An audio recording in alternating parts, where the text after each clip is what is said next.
Oh.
Morning, Ed. Happy Monday. He's in orange trousers, filled up with a string and a shovel in your hand, and it's -2. Fucking hell, bro. Fucking hell. Well, they shipped you out to the Antarctic or something, have they? 8 o'clock in the morning. Baby, bro. Here, tell me. You're not wearing a camouflage jacket, are you? Because that would be really mad, wearing a camouflage jacket and high-vis trousers. I've done that a couple of times. It's a fashion that doesn't really make sense, but it feels comfortable.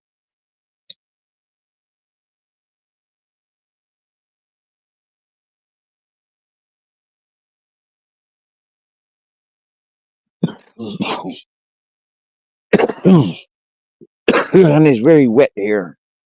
It's been wet here for a few days. Yeah. I think Friday it started to mist down and get wet around the place. And Saturday, same. Sunday, the same. And now today's Monday. And we've got the same. It's fucking wet everywhere. It's misty, damp. Go outside and getting wet.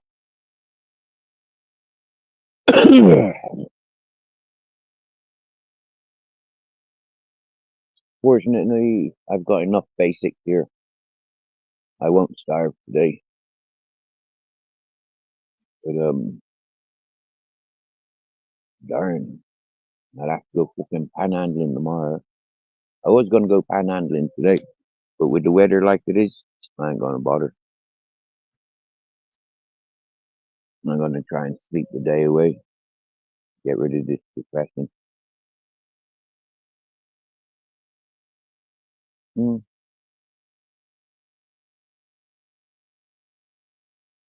If it stops raining, I'll be more than happy to get out and do things.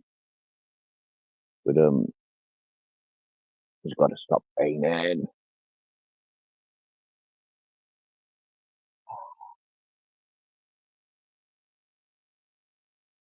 Now, ladies and gentlemen, don't forget to say hello to Daniel Berry. Yeah, he doesn't know who I am. He doesn't come in here and greet himself personally, but he'll come in and greet everybody else. And if you're unsub to him, he will be subs to you. Because Daniel Berry subs to everyone. Yeah. I found a couple of people saying that they find this very distrusting, seeing this particular individual everywhere. Personally, I was a bit the same, a bit naive when I first came to YouTube and I subscribed to everybody. So I don't find it peculiar at all. I find it perfectly normal that folk will be subbing up to everybody that they've chat with or encountered with, especially if you want to get paid by YouTube. Yes, man. The problem is, mm, without the interactions with Daniel Berry, it's very difficult to encourage. You know, for me, I'm not a sporty type of person. So, the sports side of his channel, I have no interest whatsoever. Mm. And that's just because I don't do sports. I don't do that competitiveness. Mm. And the commercial sellout and the corruption that's within all sports, from the Olympics to the Commonwealth Games, and like boxers or soccer or football or basketball. There is so much corruptness. There's no way that I'd encourage it. I mean, from my opinion, there is more corruptness within the sports than P. Diddy or Jimmy Savile and all their gangs put together. So anybody that encourages those industries of corruptness and perverted behavior, I don't really think much of them. Hello, purple zombie. It's there.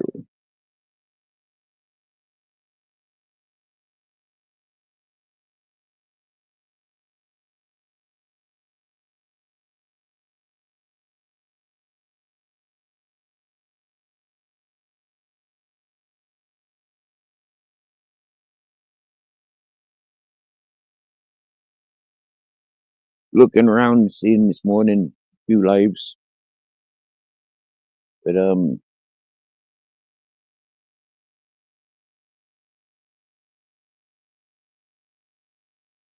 one of the lives I wanted to go to, I fell asleep in. Another live I went to, um,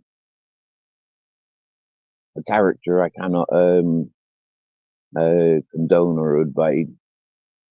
Um, and so I'd rather not keep going seeing that individuals. You've hit the like button. Happy days for you. Did YouTube charge you? Did they charge you? How much do they charge these days for hitting the like button?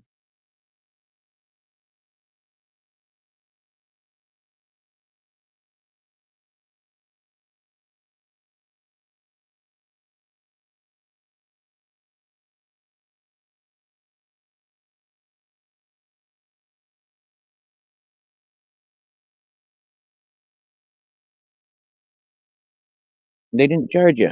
Hmm. Okay. It's a bit strange. I thought it was like 20 quid to fucking like somebody's content these days. Never mind. 20 quid, 20 bucks.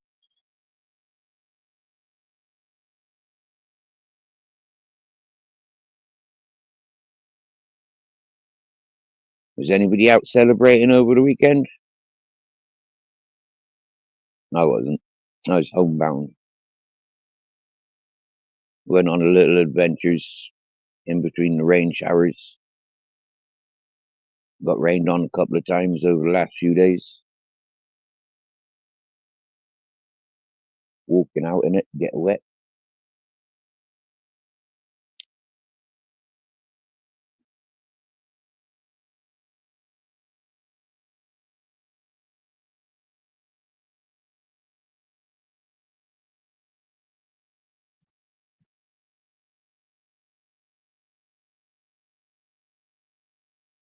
And so yesterday I was asked about 4 or 5 times for me PayPal details. And I kept telling people, you can go over to my community page and access it. Or I can put this banner up. And if he's quick and clever enough, you might be able to catch it. The details, that is.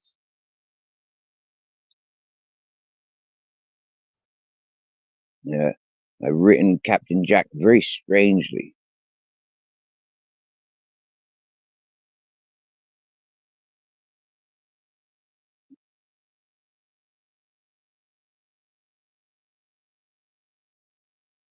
Yeah. Remove it now. So it's been shown.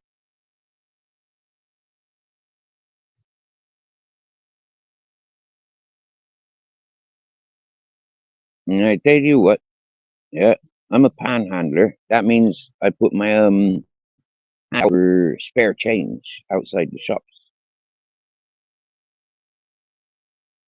And that's basically how I survive of recent.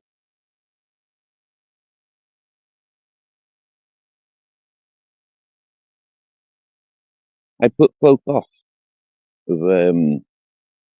sponsoring, donating, and encouraging this channel. I tells you, keep your dollar. Give it to your give it to the needy and the deserving, the less fortunate around you. But every now and again, I recognize I likes a bit of money occasionally as well. I don't buy alcohol and I don't buy drugs.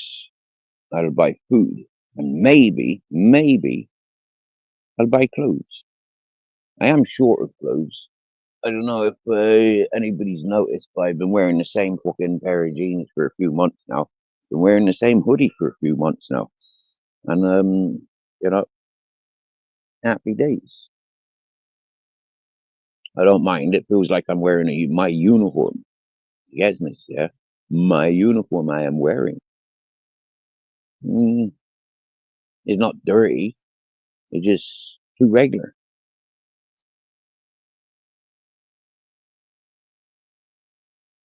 And when I buy new clothes, these ones are going straight to the bin. Yeah, I don't do laundry. I wear clothes to the death.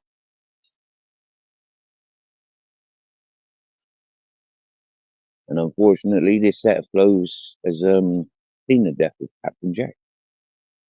And so, yeah, these clothes need changing.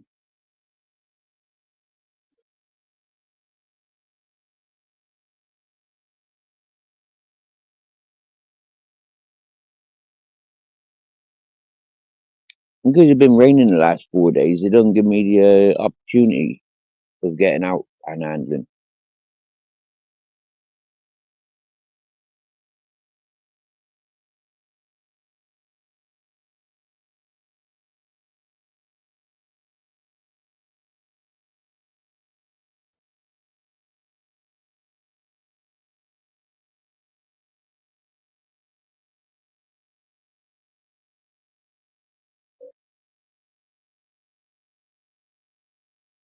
Yeah.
Yeah.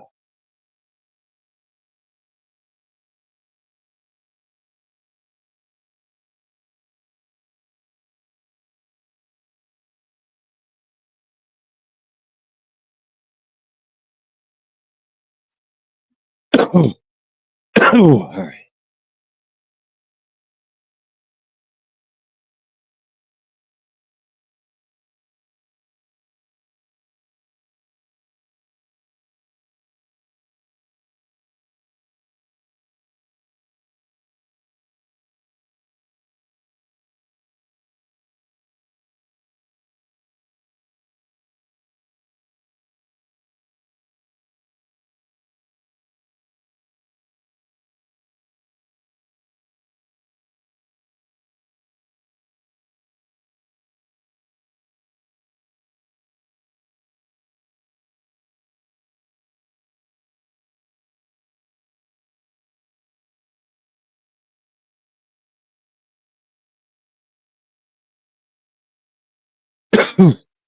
Oh, yeah.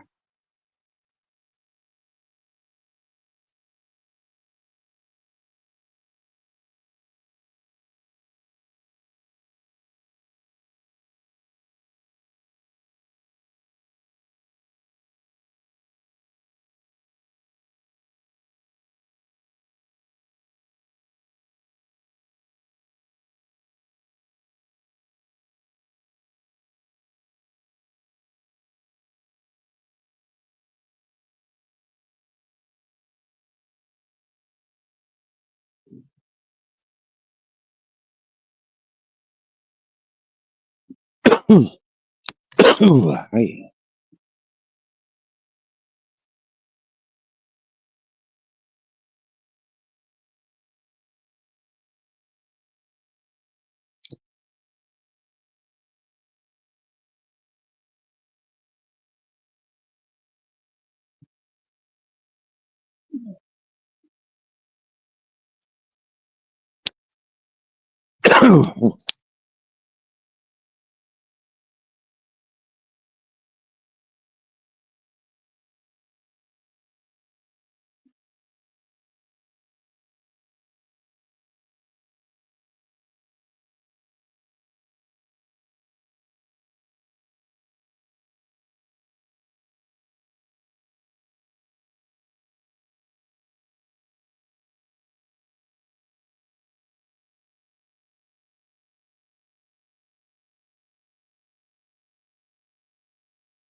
Wow, lose half the viewers. Is that 'cause somebody else went live, or have they gone to relay messages and it'll be back? They'll go tell their posse what's going down.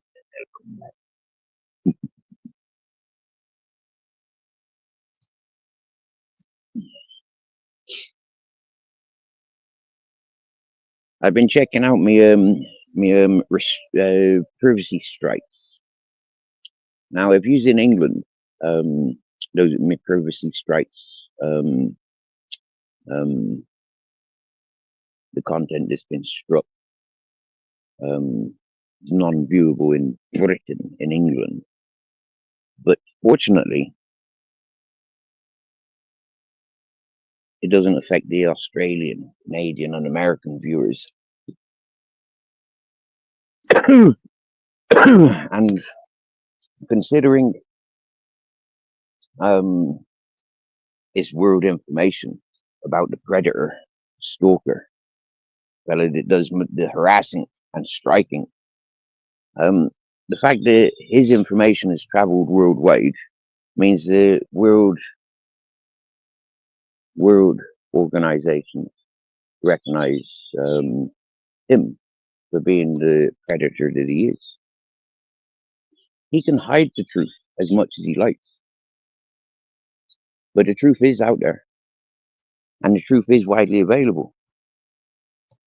And I am promised, as soon as a couple of other people are finished and dealt with, the highlighting of the harassing scumbag pervert predator that I walked away from a little more than 2 years ago. They will be working and highlighting on him. Now, one of the groups that I associate with on YouTube is very, very involved in somebody of similar characteristics as my stalker.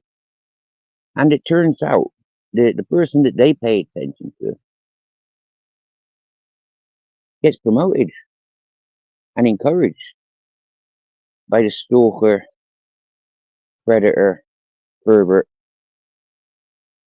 that stalks me and a few other people's.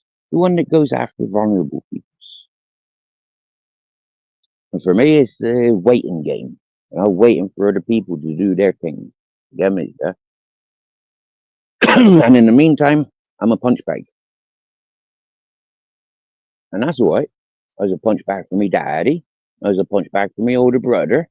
And I a punch bag for most places and most peoples I've ever encountered, really. For why it's easier for me to stick to myself, do my own thing. And if people want to get involved with what I'm doing, I'm sorry, but this is a free world. Yeah? I can walk away from you at any time.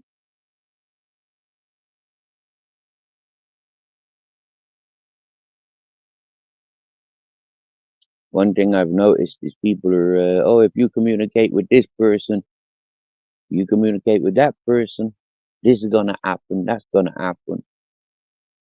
Unfortunately, ladies and gentlemen, you're not involved in my argument, and I'm not involved in your argument. And so, we have to accept, we have to acknowledge, or we have to ignore and walk away. And that's something I'm very good at.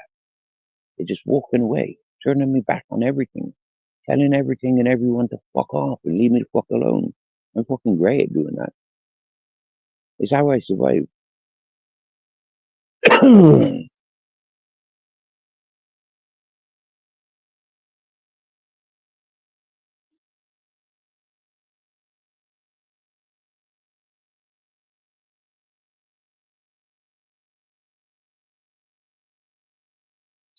not seeking acceptance. I'm not seeking friends or companionship. I'm not even seeking the romance and love. You get me? Yeah? I'm content knowing where all those things are if I want them. Knowing where all those things are makes me not want it.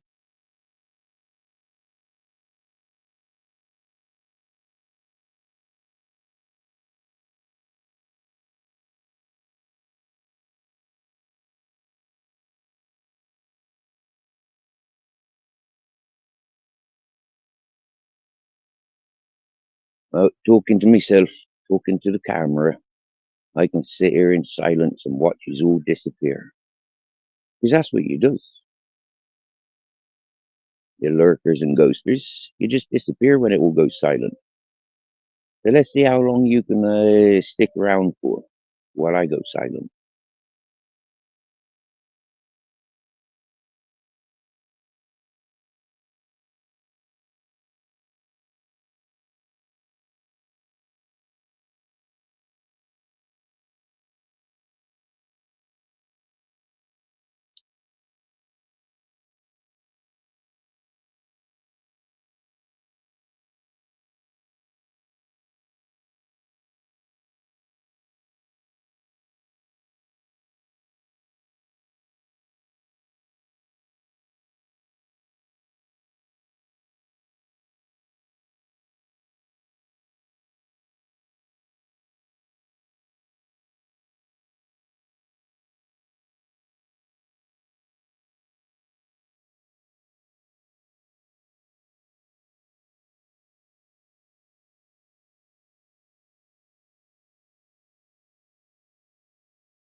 Okay. So let's try something else then. For 7 lurkers, alright? How about I turn off all your opportunities of commenting? How about I do that? Yeah, because you find it fun ghosting and lurking. Because you find it fun gossiping and snitching, bitching about people behind their back. Because you can't face and have conversation. Because you're ghosters. Because you're lurkers. Peeping toms and stalkers. Yeah? Because you're responsible for that. How about take away your opportunity of commenting? It's very fucking easy.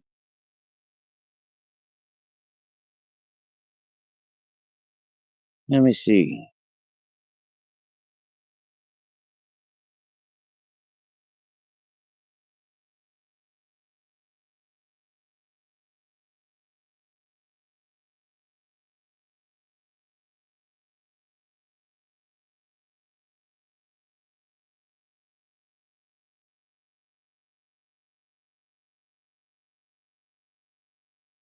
Yeah, I think I need to do it while I'm setting up the live. To take away your opportunity of commenting. Because you don't comment, it will give you opportunity of complaining, won't it? You get me? Steve's taking away his opportunity of comments. Steve don't let us chat no more. It'd be like the dumb crying fucks that cry about being timed out or blocked because they come in with their perverted bullshit, because they come in with their lies. Steve's blocked me. Steve timed me out. Steve can't handle shit talk. And that's what you ever get. Now, YouTube Asylum, Rob, you dirty junkie, no good for nothing. I'm calling you out. Rob, YouTube Asylum, I'm calling you out. Sparky Shack, I'm calling you out. Yeah? For your fake narratives, for your junkie behavior. Alright? And if you don't like it, hurry up and fucking die, you dirty junkie bastard. You get me?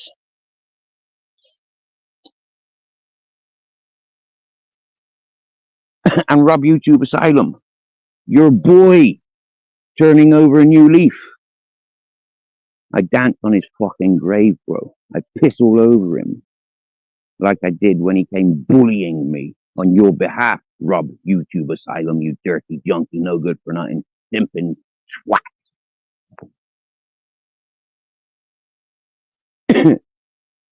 And any of their supporters, anybody that is ever justified that junkie, no good for nothing, Rob, YouTube Asylum, stay with him. Watch him. Keep watching him. Because that fucker is going to suffer. Yeah. He's going to suffer a lot more than turning over a new leaf did. Yeah. Rob, YouTube Asylum. And you know, Rob, YouTube Asylum, you deserve the hexes that I put on you. You deserve for the low life behavior that you've shown in my direction, Rob, YouTube Asylum. You are the biggest carrot junkie, no good for nothing, ever to walk this fucking planet. And anybody that has a warm shoulder for that junkie, yeah, I'm going to show you. All right, curiosity, curious and spiritual. Okay, people like that channel cover the scumbag behavior of YouTube Asylum.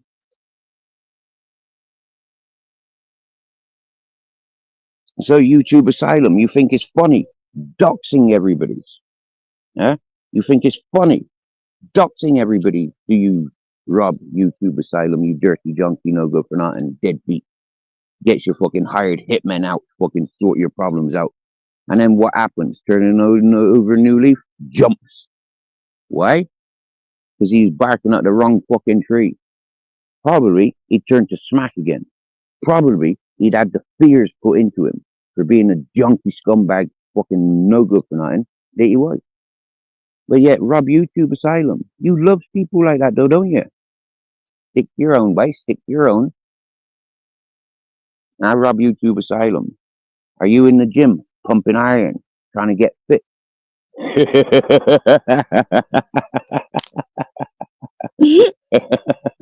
Are you trying to be intimidating now? You've given up on your drugs. But remember, y'all, Rob YouTube Asylum, huh? You've just switched one addiction to another. Once a junkie, always a junkie. And if you don't believe me, go to the NA 12 steps. They'll tell you. Once a junkie, always a junkie. Ain't you, Rob YouTube Asylum? Now, I've had an argument with Rob YouTube Asylum for 2.5 fucking years, since he allowed Sparky Shack, Bants and Rant, get up on his panel and interrogate me and talk shit over me. And I imply that I'm involved in the sick shit that they pay attention to. The sick interests of Sparky Shack and the sick interests of the junkie Rob YouTube Asylum. They accused me. They recite the things that Arsenic Williams recite. And if you go to Rob YouTube's Asylum's channel, and if you go to Sparky Shack channel, yeah, both of them were dead set on the Jay Slater misinformation's going out there. Weren't you, junkie Rob YouTube Asylum?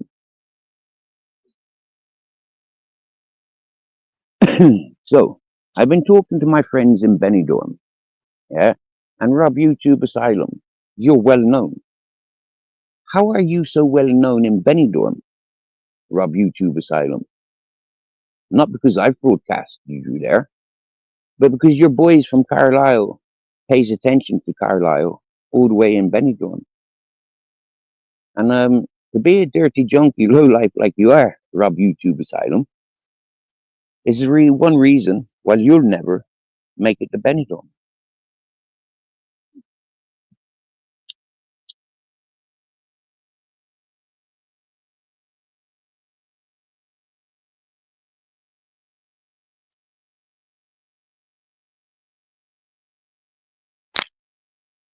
Liverpool and Scotland dominate Benidorm. Of all the nationalities available, Liverpool and Scotland. Why do you think Spanish people started protesting against British tourism? Because of junkies like Rob YouTube Asylum. You know, the mafias like the Sparky Shack and the Rob YouTube Asylum. Bringing heat on the Spanish territories. Unnecessary attention.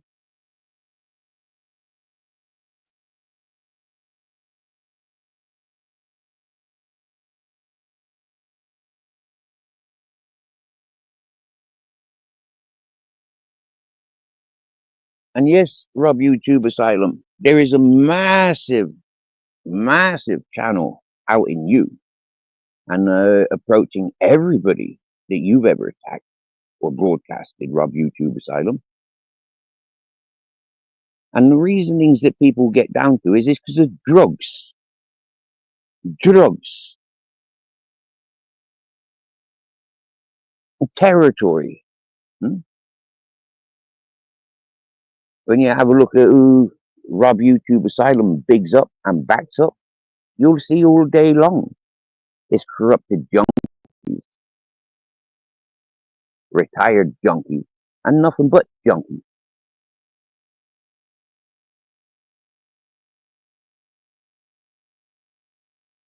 Anybody that stands up against the junkies, like myself, Rob YouTube Asylum, attacks.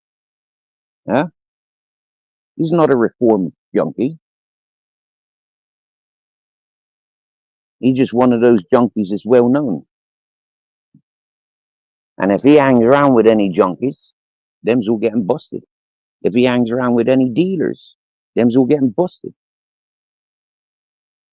Learning about the county lines the last few days, I can see quite clearly that the gyms and the security guards are a lot to do with the county lines. So all ye They're mimicking and copying and encouraging the Rob YouTube Asylum. You should have thought about it before I told you I outdate you and I outsmart you. And anything I'll pay attention to, I see any similarities of your behavior, and I'll target you at being involved. And being a junkie, lowlife, thief that Rob YouTube was, yeah, potentially still is, teaching people how to be a junkie, how to be a thief, how to be a con man. Aren't you, Rob YouTube Asylum? See, Rob YouTube Asylum, you was protected. Yeah? You had a guardian angel, Rob YouTube Asylum.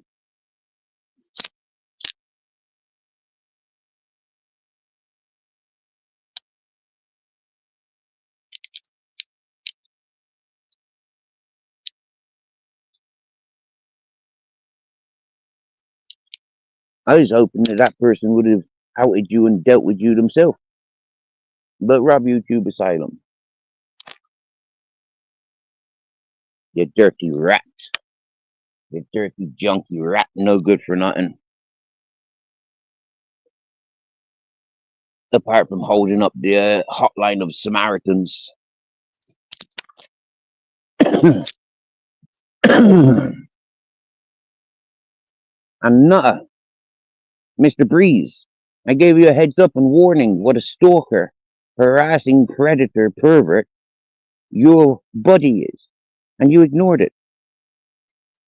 So the fact that I remind you, nutter, that you put your children and your family at risk by being around such a predator, is it because you're scared? Is it because you regret ever letting that person know anything about you? Is that why you have to protect that predator? Is that why you encourage that predator over your vulnerable family?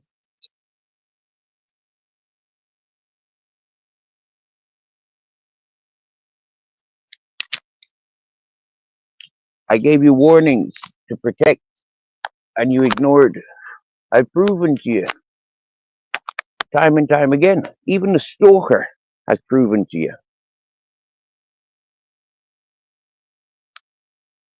Maybe it's the methadone that has switched you off. Maybe it's the lack of love. Maybe it's the regret that you have of the situation that you're in. You could have had so much more fun burgling, couldn't you, Nutter? You could have had so much fun going in and out of jail with your friends, couldn't you, Nutter? The dirty junkie that you are. Again, is once a junkie, always a junkie. Don't believe me? Go to NA. Go to AA. You got to admit it. You know, it only takes that one thing to push you over into the relapse. I wonder what it takes for Nutter to relapse. I know Rob YouTube relapsed loads of times because he's that sort of junkie that he is. You know, he needs the drugs to switch off.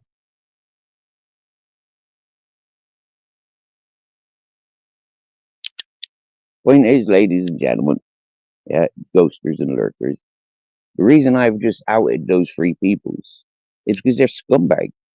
They encourages the perverted fake narratives. They're too scared, but yet act like big hard men in their gangs, in their groups. But I can see that they're scared and intimidated by the gangs and the groups that they're affiliated with, by the content that they talk, by the lack of ability to communicate with anybody that's not involved in that junkie mentality or that pervert predator mentality. Anybody that's not involved in that sort of stuff either falls victim or joins the gang. And as we're coming to the times now where, you know, like all those gangs are being busted because they're a bunch of dumbasses because they haven't got a fucking clue what they're doing, safety in their dark numbers. We can see big movements happening, big, massive movements happening. When they says, oh, they've got junkies in Benidorm that they can send down to sort me out. They got junkies down in Frigolona to come and sort me out. They got junkies and hitmen in Marbella come and sort me out. I tell you, ladies and gentlemen, the people that I've met will outrank your junkies all day long. The communities that I've walked through will outrank your junkie hitmen all day long. And any movement those people make, any phone calls those people make. You know, we're living in 2025, you dumbasses. So continue writing your books. Continue with your fake narratives. Yeah? Because guess what, boys and girls? You've got grandchildren. And what you're doing now reflects onto your grandchildren.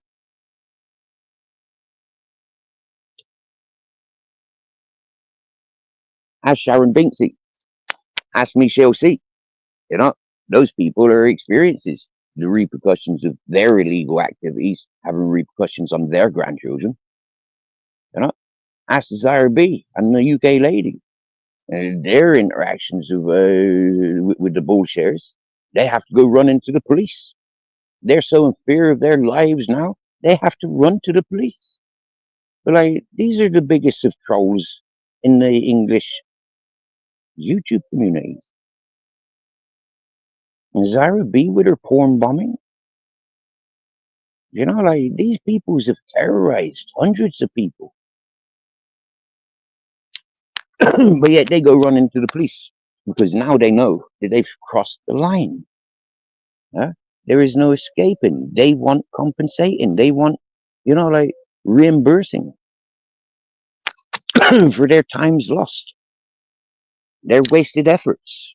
You know, sorry, but when it comes down to it, you know, both of them will be getting fucking sectioned and jailed. Both of them as bad as one or the other.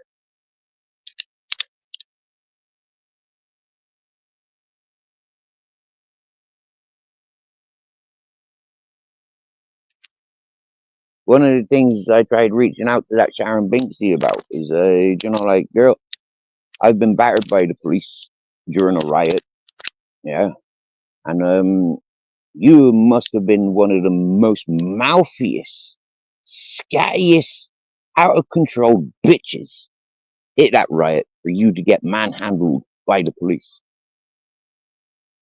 You must have been one of the active psychos out on the street when the police bundled you into the back of that van. You must have been so fucking high and mighty that you ignored the threat of the police presence.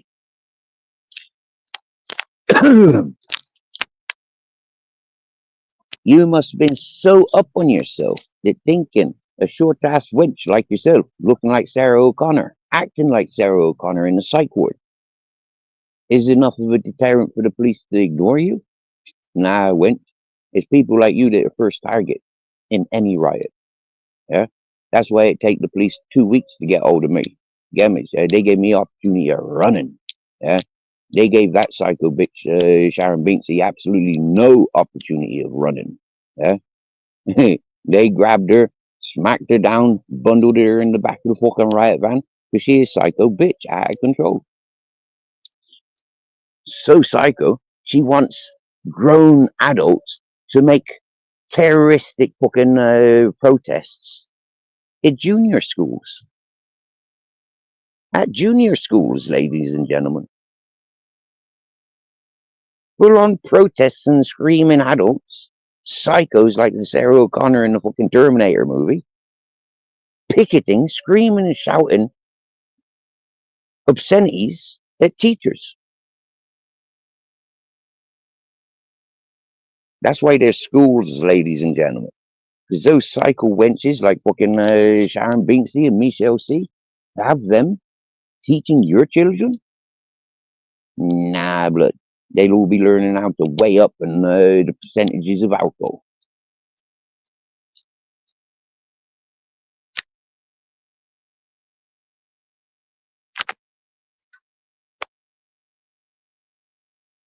I've had my mouth shut for a couple of months about these peoples.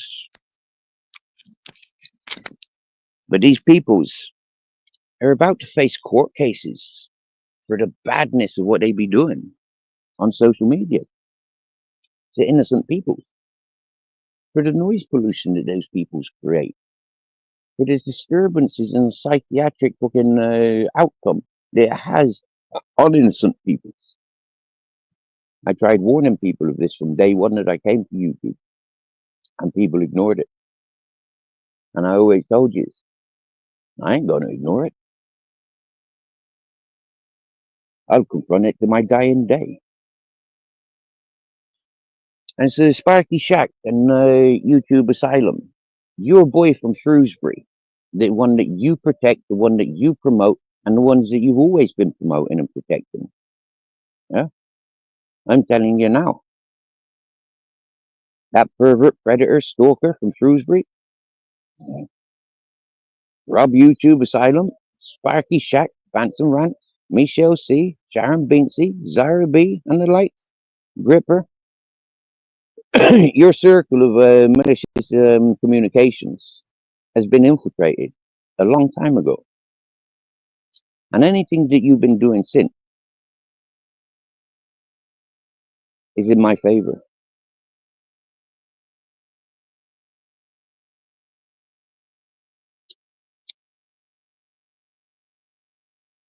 Messy Nessie, I recognize something about your low life standards. Okay, you came into a chat where you know I be all day every day, and you started lying for attention, Nessie. You did. So fucking messy you are. All right, you're an alcoholic drunk. Yeah, the amount of prescription drugs you are on, you're a junkie. You're a junkie drunk. Now the thing is, with the drugs that you're prescribed, Queen Nessie, they don't work because the amount of alcohol that you're consuming. So the taxpayers' money is being wasted on these drunken junkies. Yeah, and personally, I don't agree with it. Yeah, all day, every day, pill popping for the internal illnesses, and then guzzling back liters of alcohol. You got to be the dumbest motherfuckers to be sat watching and encouraging such. Yeah, but then Andrew Jay's lost his channel, didn't he? Andrew Jay's apparently sobered up, hasn't he? So there isn't anybody that you can watch to drink themselves to death, is there? So you encourage it on Queen Nessie. For me, that's sick. That is sick. Anybody that views and spectates and encourages that drunken mess, you're just as bad as that drunken mess. It ain't being supportive, watching and gloating and encouraging. It is what it is. Gloating and encouraging a sickness. To be encouraging that sickness, I hope it happens to your children. I hope it happens to your grandchildren. By the time your children and your grandchildren become alcoholics and drug addicts, there is not going to be social welfare system. There is not going to be free housing. So how are your junkie kids and your junkie grandchildren going to cater for their drugs if they're not robbing their mother and father, if they're not robbing their grandparents? It's a vicious circle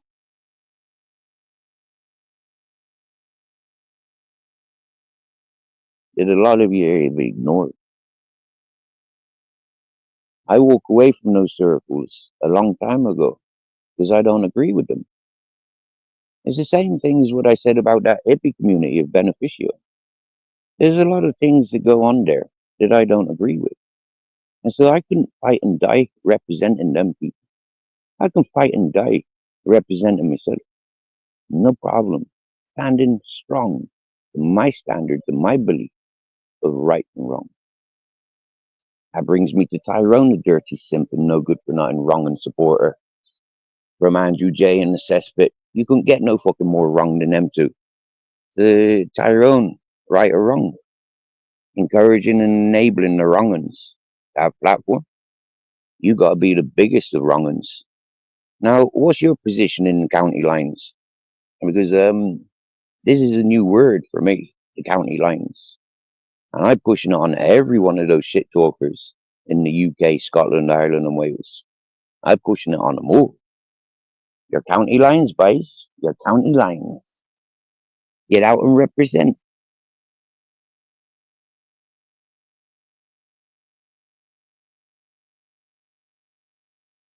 Oh, you can't, can you? You're too scared because the foreign influences have come in and taken over, and they're more willing and capable of doing the things that you can't.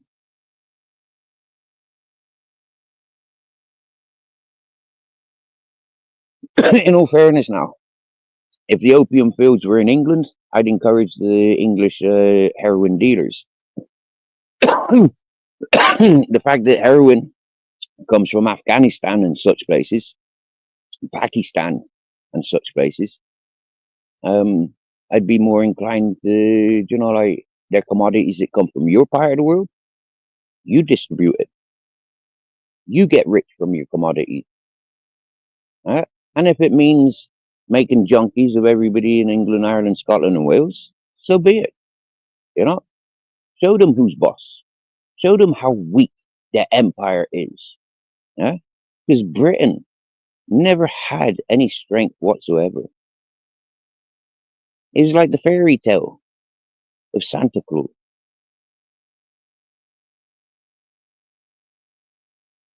And that's one of the reasons why I can't justify living in England, Scotland, Ireland, and Wales.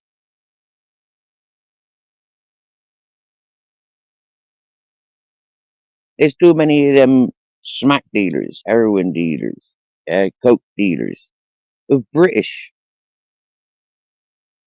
And they've never been to Colombia.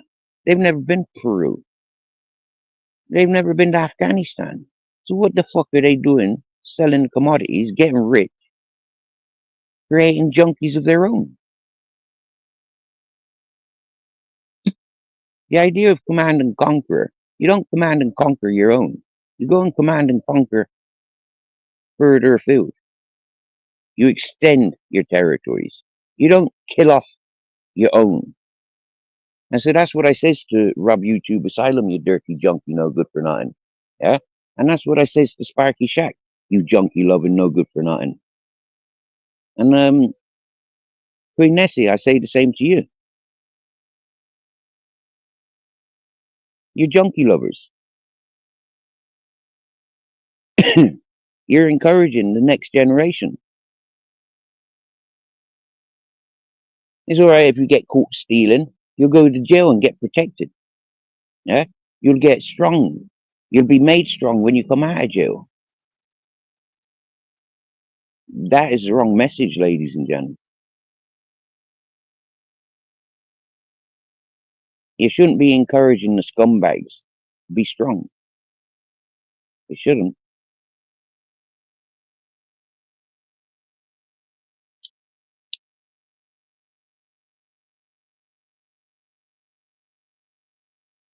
You can't make the strong stand ground.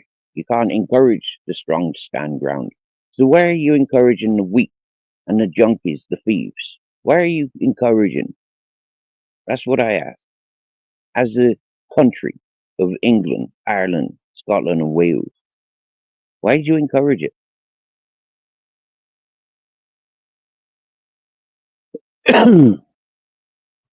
I stays clear of junkies and alcoholics because I know they're not good for my way of thinking. I know they're not good for the earth. I know they're no good for the future because they're certainly no good for the present or the past. But yet they're kept stronger than the working class. The working class works to finance and sponsor these junkies and alcoholics and these fucking wrong'uns. Like the Rob YouTube Asylum, the Sparky Shack, and the fucking Queen Nessies, and the AJ Smiths. Hello, Nostog. Hey, thank you for your condolences. It's a sad situation. Yeah, I'm venting. Those that have encouraged the stress and the upsets into my direction, every one of them You know, like they've encouraged this stalker, this junkie stalker pervert from Shrewsbury, justified his actions up against and his threats up against me and me dogs, you know, for more than 2 years. And now some of these people come in with apologies. I thank you for your apologies. Yeah? Me and my dogs could have had a much greater life if you weren't talking shit with your fake narratives, if you weren't encouraging the junkies and the wrong uns against straight talkers. I wouldn't have been so fucking depressed. I wouldn't have been so fucking paranoid. The innocent people are getting dragged down with this fucking social media bullshit. You're not responsible for Captain Jack passing, not one of you. But you have contributed towards the stagnant fucking life. Me staying here, proving to you motherfuckers I ain't running from nothing. I'm right here where the allegations started, waiting for you to fucking sort your lies out, waiting for you to apology. I'm a roamer. I ain't no fucking settled fucking knacker. I ain't wanting no concrete blocks around me. I ain't even wanting this fucking bed or this furniture that I got around me. I'm a walker. I'm an adventurer. All this stagnant fucking life is for you shit talkers. And it starts with Ronan Holden. And I can promise you, anybody that is associated with Ronan Holden and his channels of his shit talkers encouraging perverted pedos, junkies, burnt out criminals, anybody that was encouraging and sponsoring that channel, you're all guilty. And you'll all be held responsible one way or another. Whether I curse you, or God holds you responsible, or the devil drags you back, or your mother, or your sister, or your wife reminds you, yeah, you did bully Steve. Yeah, you did try and intimidate. Yeah, you did encourage the fake narratives. Yes, you do socialize and encourage the fake narrative setters. And that is how Steve's life for the last 3 years is somewhat down to you shit talkers. Because you shit talkers, so established in your YouTube communities, you could have silenced the shit talkers straight away. But not one of you cunts did.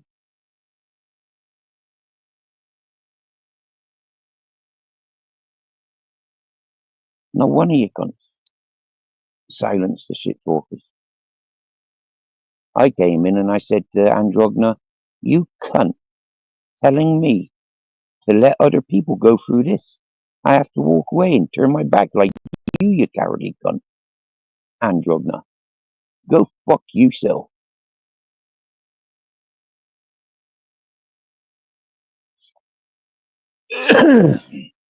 All the Lucifers saying, Steve, send me the information so I'll get it out there. Like a piece of shit. That wasn't the only lie he told me either, was it? When he told me Zeus's comments is good guy. Zeus's comments is a fucking nonce. Zeus's comments is one of them fucking county line fucking muppets. And Zeus's comments likes his boys. And Zeus's comment is a coward cunt. And I proved that by he asked me for a truce. Yeah, he was talking shite about me. Yeah, the fucking Spanner slag community was talking shite about me. And I pulled that fucking Zeus's comments and I said, oh, you fucking cunt. Stop fucking talking shit about me. You don't talk to me, so fuck off, you fat fucking Nazi pervert, no good for nothing.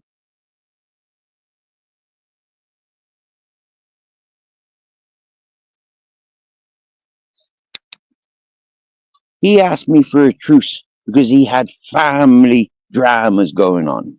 But did he stop? Did he fuck the dirty old man? And Peggy, I can do and say as I fucking please, my dear. Yeah? And if it's illegal, I'll deal with the law. If it's immoral, I'll deal with my conscience. But there ain't no fucking YouTuber telling me what I can and cannot do. Yeah?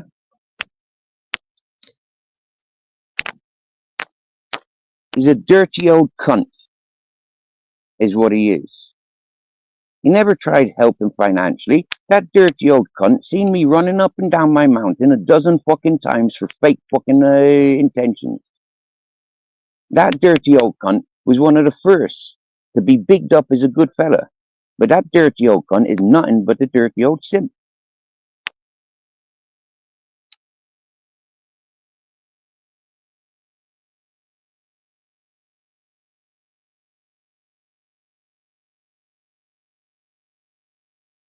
Hello, Spastic African.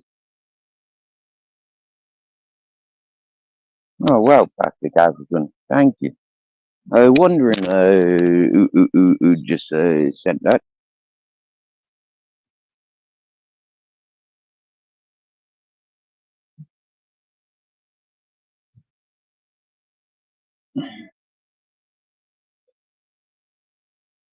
Only another 90 to go, and then I can extract it.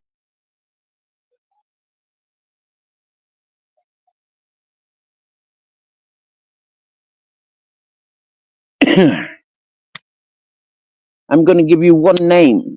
Yeah, Nitro Freak. Okay, Nitro Freak. You'll see him all over Zeus's comments. You'll see him all over Big Up Shadies. You'll see him all over all the Nancy Poncy shit talking channels. You'll see him all over the junkie, drunken orientated channels. He's a dirty old man.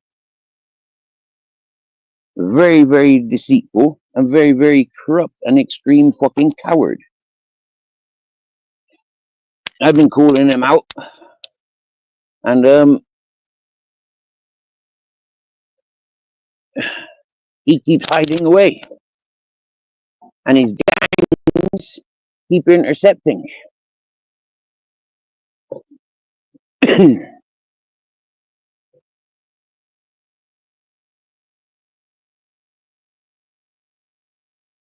Remember when Zeus's comments was bigging up Apollo?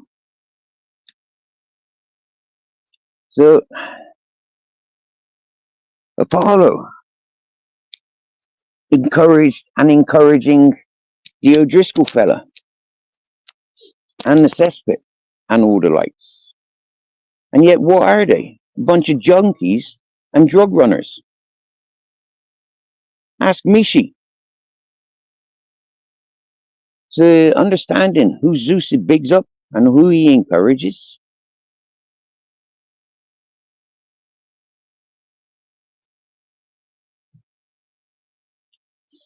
He's in it, bro. He's in it. Why do people protect him? Because they're scared. Because he's one of the ones that knows where everybody lives. He's involved in everybody's business. If that's not somebody that is trying to worm their way in for the shit that they've done in their life, what is it?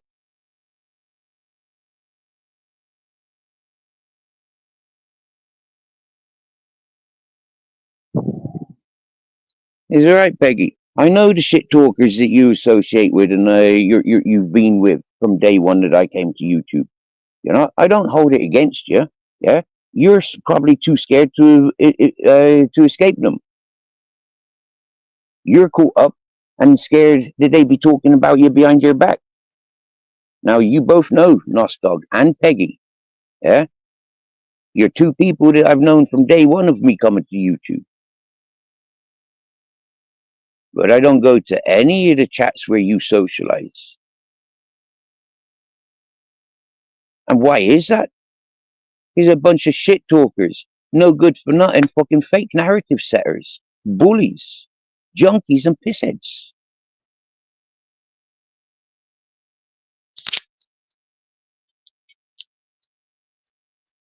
I've always said, this channel, everyone free to be who they are. You come in as your own. You start representing one another's, and I mark you. I highlight somebody's. You big them up. You justify their actions. We start investigating you and your connections. You single yourselves off by fighting other people's corners.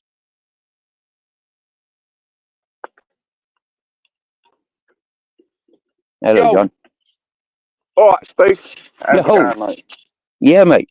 Yeah, sound. Oh, Yeah, oh, sound. I just see you live. Yeah, you ain't been live since I last didn't night, expect to have go live. No. Only an hour and 20 minutes. Yeah. you? Okay, mate. Okay. No. I closed that live not long after you left last night. Yeah. It was, Mhm. I was tired. I could hear it. Yeah, I could hear that in you. Yeah, you was tired. Yeah. Yeah. I tell by 10 o'clock, I'm fucking knackered, mate. Because I get up early. Me too. Do you know what I mean? Yep. It's just the I do, mate. natural days end. You know what I mean? Yeah. I likes to get up around fucking 4, me. Yeah. I likes to get up that's around too 4. early. And I'm up early and then, yeah, get ready for bed about 9, 10 o'clock. Happy days. Yeah. Yeah. Yeah.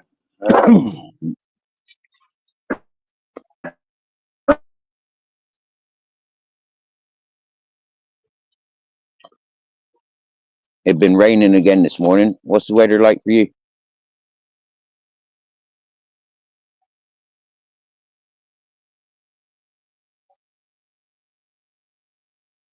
We can't hear you.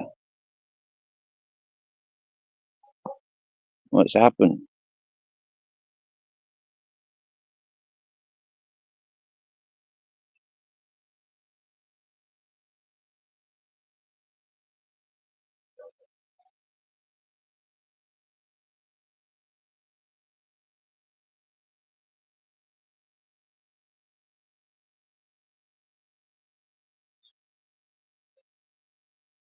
I can't hear you, John.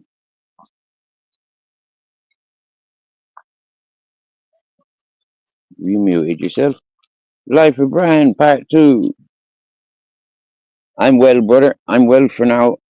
I've just recapped on a couple of the shit stains that I came across, and I named them spanner slags, sour milkshakers, junkies, and pissheads, and wongans. Yeah. I just done a little recap. And because I'm dealing with ghosters and lurkers, okay, so when I've got like half a dozen ghosters and lurkers and nobody's commenting, I know that these people are going to be reciting stuff back to their scumbag bosses, to their scumbag role models and stuff. And so understanding the gossiping channels, the fake narrative channels, when they're under threat because the new charges that have been, the new laws and legislations that have been put out. For me now to be in that position to put all of those people in court, all of those people in court that I've named out, bro, get me, yeah. Those people need to start fucking wiping their arses, washing their arses. Yeah, they're getting caught with a fucking skid mark pair of fucking trousers. That will be shared all over fucking the prisons and the street. So I given them a heads up. Yeah, I gave them a heads up when I came to YouTube. I gave them a heads up not to be talking shit about me because the outcome of it, yeah, we're at that times now where I knew that this social media stuff is coming to an end. You know, like freedom of speech, all the lies and fake narratives. I knew it was coming to an end because the amount of people that's going to jail, the amount of suicidals, the amount of people going to the doctors, having to be relocated, the amount of things that are going on like this through social media. I knew for a fact when I came to the social medias, I stand in ground. I ain't backing down. Shit talkers are shit talkers. Yeah, scumbags are scumbags. Junkies are junkies. Pissheads are pissheads. And I ain't scared of them. Hmm? They may be scared of their futures or lack of their futures, but that's down to their doings, their paranoia, their standard. Welcome back, John. All right, mate. Sorry, I'm in a quite hilly part of Wimbledon. You lose signal. Mhm. No fucking signal in Wimbledon. As like one of Yeah. Britain's fucking capitals, and there's no fucking signal. Well, it's a lot. It's different part. It's quite high up, some of it, Mm. and then you go down into a dip, and you lose signal.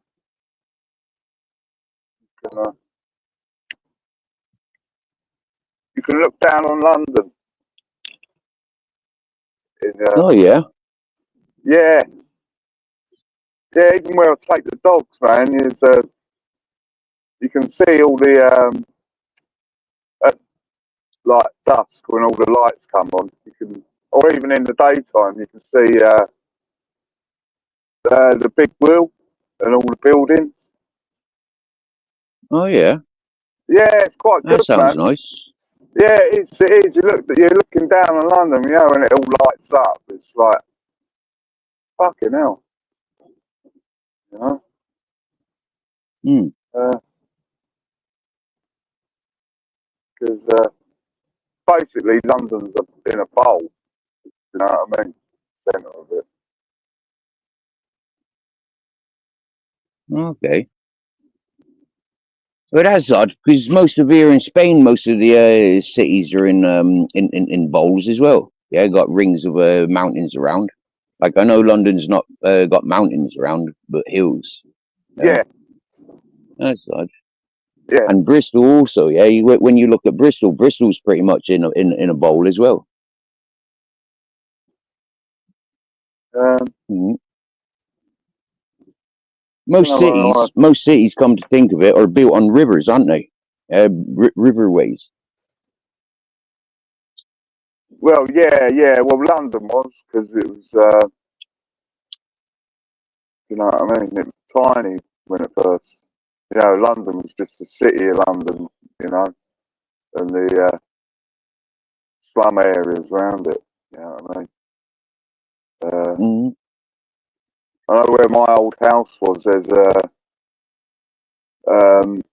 a picture frame guy type, and he sells stuff like that. And he's got a picture up there like something from like 1600s, and it's got "You Are Here." It's, you know what I mean? Like, and it's got just fields. That's in Wimbledon. Mhm. Yeah. Wow. Yeah. Wow. Amazing. Yeah. So are you out with Bob today, are you? No, I'm at work, man. I'm at work. I'm just Oh, okay. out to collect a car, and I'm going to jump in the van. Nice. It's nice to relax for a Monday morning. No stress. Happy days. That's the way we want it, bro. Yeah, that's it, man. I'm going to have a breakfast. Yeah, man. After. Can't wait. Would you go for the mixed grill or the full fry? I'll get the sausage, bacon, beans, toast, egg. Yeah. Hash browns. I tell you what, stay away from that Rick Stein's restaurant and stay away from Gordon Ramsay's restaurants. Yeah, they're overpriced and shit qualities. Yeah. Apparently, that Gordon Ramsay restaurant, yeah, is fucking 90% microwaved content. Oh, no, I don't think so. Where did you hear that? Yeah. Man, I seen, I be watching a couple of these food reviews, you get me, yeah? And these folks, they keep saying, listen to that fucking microwave, yeah? anytime anybody orders something, yeah, you sat there and you hear ping, the microwave goes. Fucking hell, I'm quite shocked at that because he's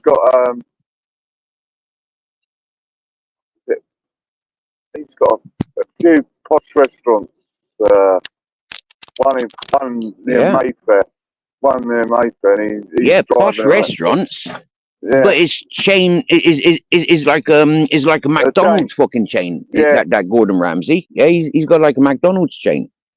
probably. Yeah? Yeah, Any of that's his why he's restaurants, driving around. you can buy a restaurant, you can put his name on it, and you have to sell his product. Yeah, and that product Yeah, is yeah. fucking you know, like that place you used to work. Yeah, franchise. All prepared, just stick it in the microwave. Yeah, Yeah, franchise. yeah. Maybe so. Maybe so. I always thought he can't be fucking cooking anymore because he's always fucking making TV programs and shit like that. You know what I mean? Yeah, he's So not the chef. He's not the chef. It's like No. Ronald McDonald. No. Ronald McDonald ain't the chef in fucking McDonald's either. Yeah. Well, that is vile shit. Like, fucking McDonald's. Sure, dear. Yeah. People are only just starting to recognize it, the conspiracy about McDonald's and Burger King being involved with the trafficking of the illegals. People are starting to cotton on to the truth of it now. Organized fucking companies like that. They're the ones that fucking sponsored the heroin fields and the coke fields. Well, I'll never eat none of it anymore. To be quite honest. Long time since I had McDonald's. I did have a Burger King. I don't remember last time I had one either. Nah. You have got them in Spain. I did have. We do, yeah, we do. It's such a shame, man. It's such lovely food out there. I tell you, the last things I had in McDonald's, yeah, were the macaroons, yeah, because you got this McDonald's cafe in Alicante, yeah. So I used to hang around there quite a lot when I was in Alicante, and yeah, that was good. Get coffee and a couple of what do I call them? Little cakes from McDonald's cafe. Macaroons. Are they made macaroons, out of coconut? Made out of coconut and chocolate. Yeah. Yeah. Egg whites and nuts and chocolate, different flavored. They might have a caramel one, strawberry one, cappuccino, all them typical flavors. Yeah. If you've never been to a McDonald's cafe, go to the McDonald's cafe. Yeah, the coffee's not bad, and yeah, the cakes are great. Yeah, I still don't think I would. I think last time I had McDonald's coffee, it was fucking boiling hot, mate. Didn't cool down for about half hour. Oh, fuck me. What yeah. Fucking hell. Yeah. And it was disgusting. As a homeless person, that's a good coffee. You get me? You know, like that. Yeah, I know. You don't want a coffee that's cold as soon as you step outside. Yeah, I know that.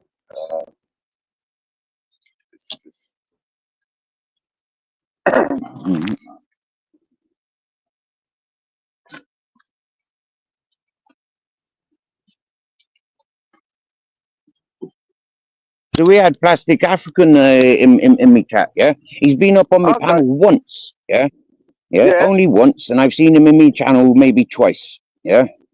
And he's there, yeah? I've spoken to him, he's quite a nice fellow. He was the South African guy, been in the army, isn't he? Yeah, I've spoken to him I didn't know he'd been in the army. Yeah, I think so. Okay, from what I remember. He said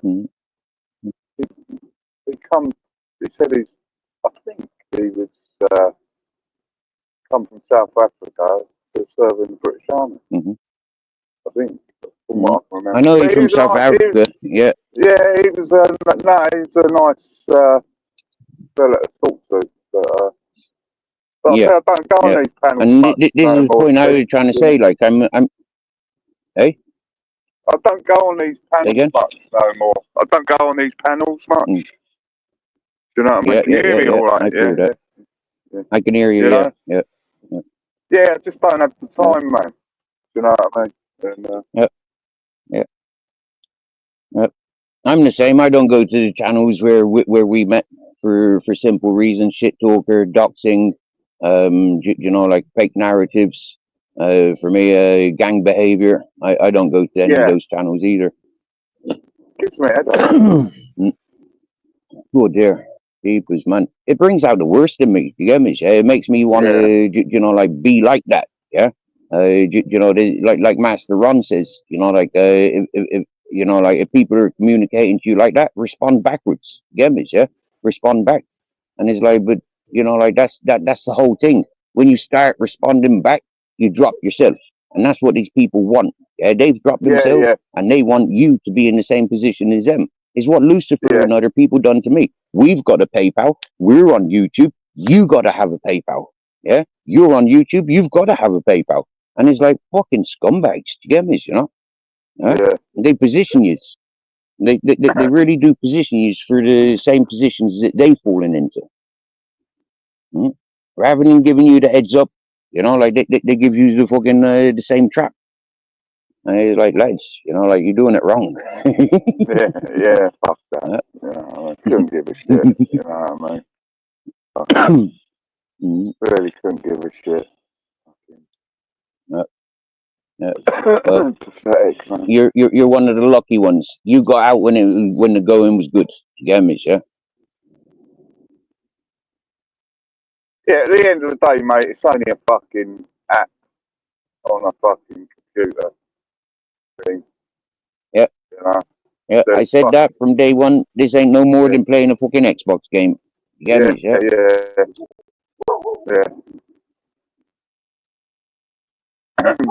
A cross between video games and like real TV, like I'm a celebrity, get me out of here, Big Brother sort of thing. Do you get me? Yeah. A cross between them. Yeah, I enjoy what I'm doing. Like, that's I bet you does. That's good, man. Yeah. Dangerous though, isn't it? Dangerous being in the front line like you're putting yourself. It is like being in the front line in any one of those protests and you know, like Yeah. But right. You know what? Fuck them, Steve. That's what I always say. Do you know what I mean? Yeah. But, oh yeah. I do. Last year was particularly good. There was lots of content to film. It was just there. It weren't even hard work. You know?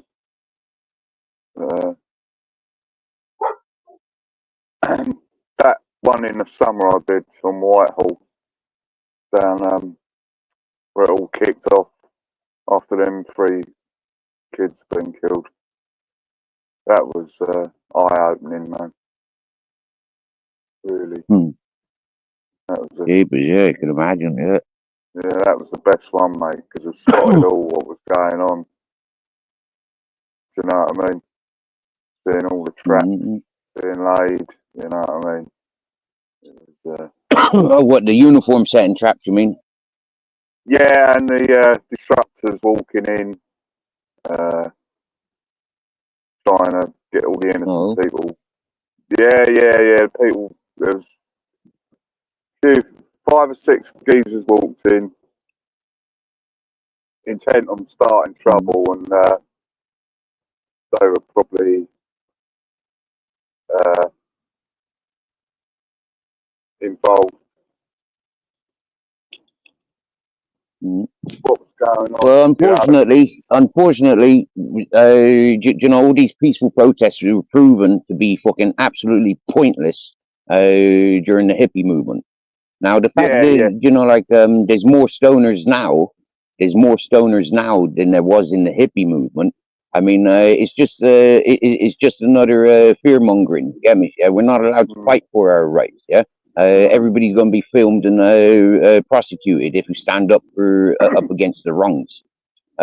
Personally, I don't agree with the cameras out there in the middle of a fucking riot. Do you get me? Yeah. The people well, that are fighting for your freedom will do a better job than millions of yous with your CCTVs.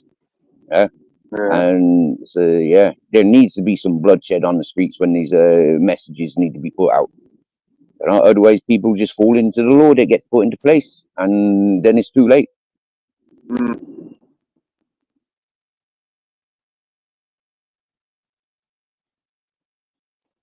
But then for me, it's like I keep saying, yeah, what fight do I want to fight for? You get me? Yeah, I've not seen the dealers we're fighting for. I've not seen the junkies we're fighting for. I've not seen the fucking hippies we're fighting for. Yeah, so, it's like, whoop's sake, man. Yeah, they're the mainstream influences in my life. And if I'm not going to fight and die for them fuckers, what am I going to die and fight for?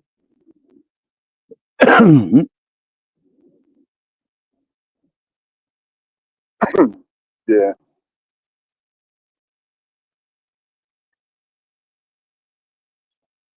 Where's the weather over there today, Steve? Is it nice, mate? It's just starting to clear up now. Yeah, I've been seeing my first bit of sunshine now. It's been raining this morning. Oh, it's Uh, nice and sunny here, man. uh, Don't know what's going Happy on. days. We've had 4 days of this weather now. 4 fucking days of it. What? Cold Since weather, Friday. raining. Yeah. Yep. Probably Yep. coming from England, mate. Mm-hmm. If it's raining. It is, yeah. I think that's the shit That's we where it comes from. yeah, because like last week's pretty miserable. So wet and fucking Yeah, that's the passings that we've got. The skies are broken over you, and then they're just like air dispersing. yeah. I see that. Mm, yeah. Mind you, don't you welcome a bit of rain over in Spain? Mate, I love the fucking rain, yeah? It's the Yeah, happiest times I've got, apart from, it's sort of like I'm looking at me rations and thinking, fucking hell, I can't go out. Today is fucking wet, you get me, fuck it, I have yeah, to go out. Yeah, yeah, that's all right. It's part of the life I choose. yeah. It's the excitement. It's like, yeah, I survived that day. I survived. Yeah, happy days. Mm. Do you know that fella Nostog? Yeah, he says he was backstage, but I didn't see him. He says he was No, backstage trying to get on. I've never heard of him, mate. Sorry, I don't know. Oh, he started trolling me when Matrix on PC came to this channel, crying about all the attacks on his name and character. And Nostog was one of them that was trolling Matrix on PC. Really? When I started harboring Matrix on PC, Nostog started trolling me. But he comes in recent, all gentlemanly, and if he wants to come up on panel, he's welcome. But Yeah. I know that he's going to be correcting me about some of the people that I be talking about. Okay. Because he's right up their street. He's in their collective. So he protects them. Nah. Hello, Broke Fishing. Never heard of him, mate. Yeah. Here comes Broke Fishing. He up on panel. Okay. Hello, Broke Fishing. What are you doing, Steve? Sitting, watching, and talking. Did I hear you say it's got that nasty wet stuff falling from the sky? For you it'd be nasty wet stuff, but for here it's like beautiful wet stuff. Yeah, it's the Well, only wet stuff that's encouraged around here. Well, we got one more day of snow in the high altitudes, and they're threatening us with 5 days of in the 30s again, and then that should be the final break for winter. Yeah. Mm, yep. Yeah, in a Yeah. couple of weeks now we'll move into the into the summer months, won't us? You know, like 21st of March is a summer Yeah, month. we just like 2 days ago it was 72 degrees, so we had our false spring, as some of us Oregonians like to call it. You know, we got like what is it, 5 or 6 of those. But yeah, Mhm. I seen And your that's what live. April Fool's Day is all about. Yeah, April Fool's Day is all about. Don't get too cocksure. It's not summer yet. Yeah, the freezing and the snow can still Yeah. come. Yeah, Yeah. mm. Yeah, A Well, for lot of me, fools will be for going out me, like it's a April, summer's day. for me, April Fools is a 17-year memory of where I was on that day.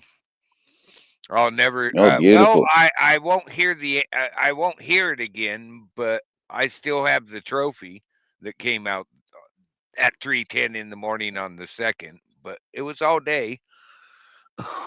He just didn't want to come out on the 1st, so hey, I can't blame him.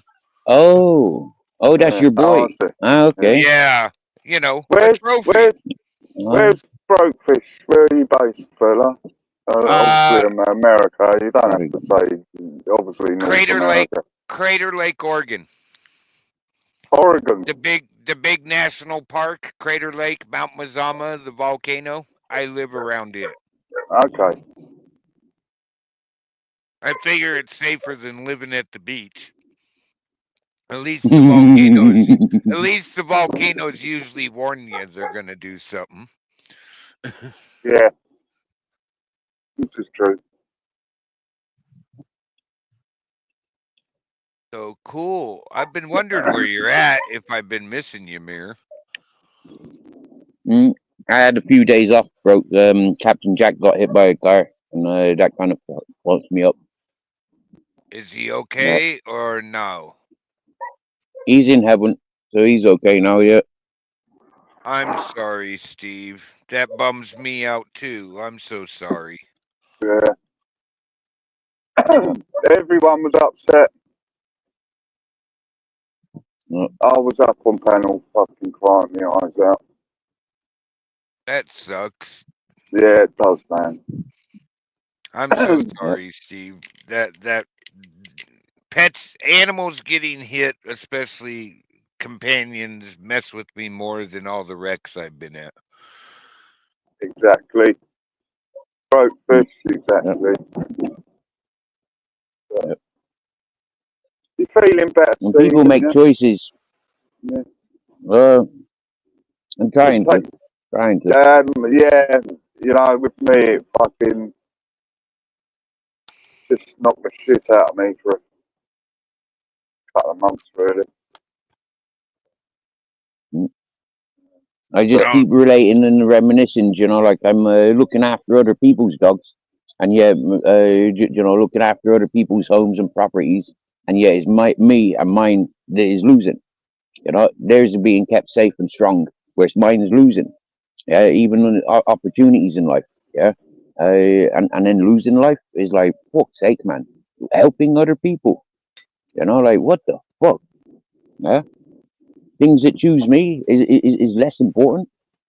It's like fucking crazy shit. and there's nothing we Yeah, can say. I mean, nothing really yeah, can say except for sorry about that, and this too shall pass. You yeah, know that better than me. yeah, yeah. But haven't you had some And then I nice feel people? it's selfish of me then because other people have got you know like longer, more commitment like partners they've lost instantly. So for me, I feel it's kind of selfish, but you know, like it's a dog. You get me? Yeah. Hey, But I can't get dog. over like it's the only thing that has loved me all my life. Like has loved me unconditionally, never demanded anything, always willing and capable, and no conditions. You know, Yeah. unconditional love is the first I've experienced in life. And Mm. sometimes I don't got that from family. Mm. sometimes dogs can be better friends than humans. Yeah, they are. Mm. Yeah, They are, man. They are. yeah, they are. Yeah, they are, Yeah, man. they are. They're just 100%. So where are you at, Mm. John? I'm in Wimbledon. Well, I'm Oh, travelling out of London. okay. I'm going to pick. I'm driving. I'm going to pick up a van. You're on the island. That's good enough for me. I don't. I ask people to name the town next to where you live. It just gives us an idea what continent. That's good enough when I ask people. Yeah, I'll say Wimbledon because of the tennis. It's like world famous. So, Yeah. it's, I got yeah. libertarian minded. Hello, libertarian minded. I can't see the chat at the moment. But, I'm going to have to be jumping off, Steve, because I've got a. All right, John, bud. Go and enjoy your breakfast. Yeah, not yet. Get a second one. Yeah, about an hour. An hour. I know I've got to pick the van up and I've got an hour's drive. So it's. I tell you what, when you get down to Plymouth, yeah, I've seen a good food review for a good place. Yeah, you'll Plymouth? when you're in Plymouth. I've never been to There's Plymouth a in good my life, breakfast mate. restaurant. Okay, I've never been there in my life, man. You know what I mean? Well, you got company car. You got a company vehicle. Take a drive down, bro. Yeah, no, I've got work to do, man. It's a long way, Plymouth, man. It's about a 4-hour drive, mate. I think. Do you know what I mean? It's a fucking Company car, company expenses. You got fuel card. Just put it down to the company. Yeah, nah. I'd like to. It'd be nice, wouldn't it? But nah, that's love. Right, I'm away. Take it easy, Steve. Much See love, you you. later, breakfast. Cheers, mate. Take it easy. Cheers, Talk to you next time. Cheers, Brokefish. Take it easy, fella. Man, we got fires all over the East Coast. The Carolinas, Tennessee, South Carolina, North Carolina. It's crazy, Steve. Shoot, that's crazy. Sounds crazy. I mean, it Fires is all that, around the world. yeah, it is that time of year for that side of the continent, but it's still just crazy that it's going like that. I keep getting sent videos. Mm-hmm. I'm like, guys, I can only do so much. Right now, I'm too stressed to even want to do something. Mm-hmm. You know? I was listening to some folks saying about this California fires, yeah, about how they expect to put the Olympics there, and this is part of the conspiracy why they've set those fires to clear grounds to put the facilities that's needed for the Olympics. Doesn't LA already have an Olympic park? I don't know, bro. That's my understanding is California already has facilities for the Olympics. You might have to go throw a new coat of paint on them, but there's already an Olympic stadium and all that shit in California for Summer Olympics and Winter Olympics. Why build another one? Ground that you're good that's worth way more than the Olympic park. They're probably going to build it so they can rip it down and put houses there. Just deal with what we already have. Because it's like, yeah, okay, you're going to go make another special park. No, you already have them.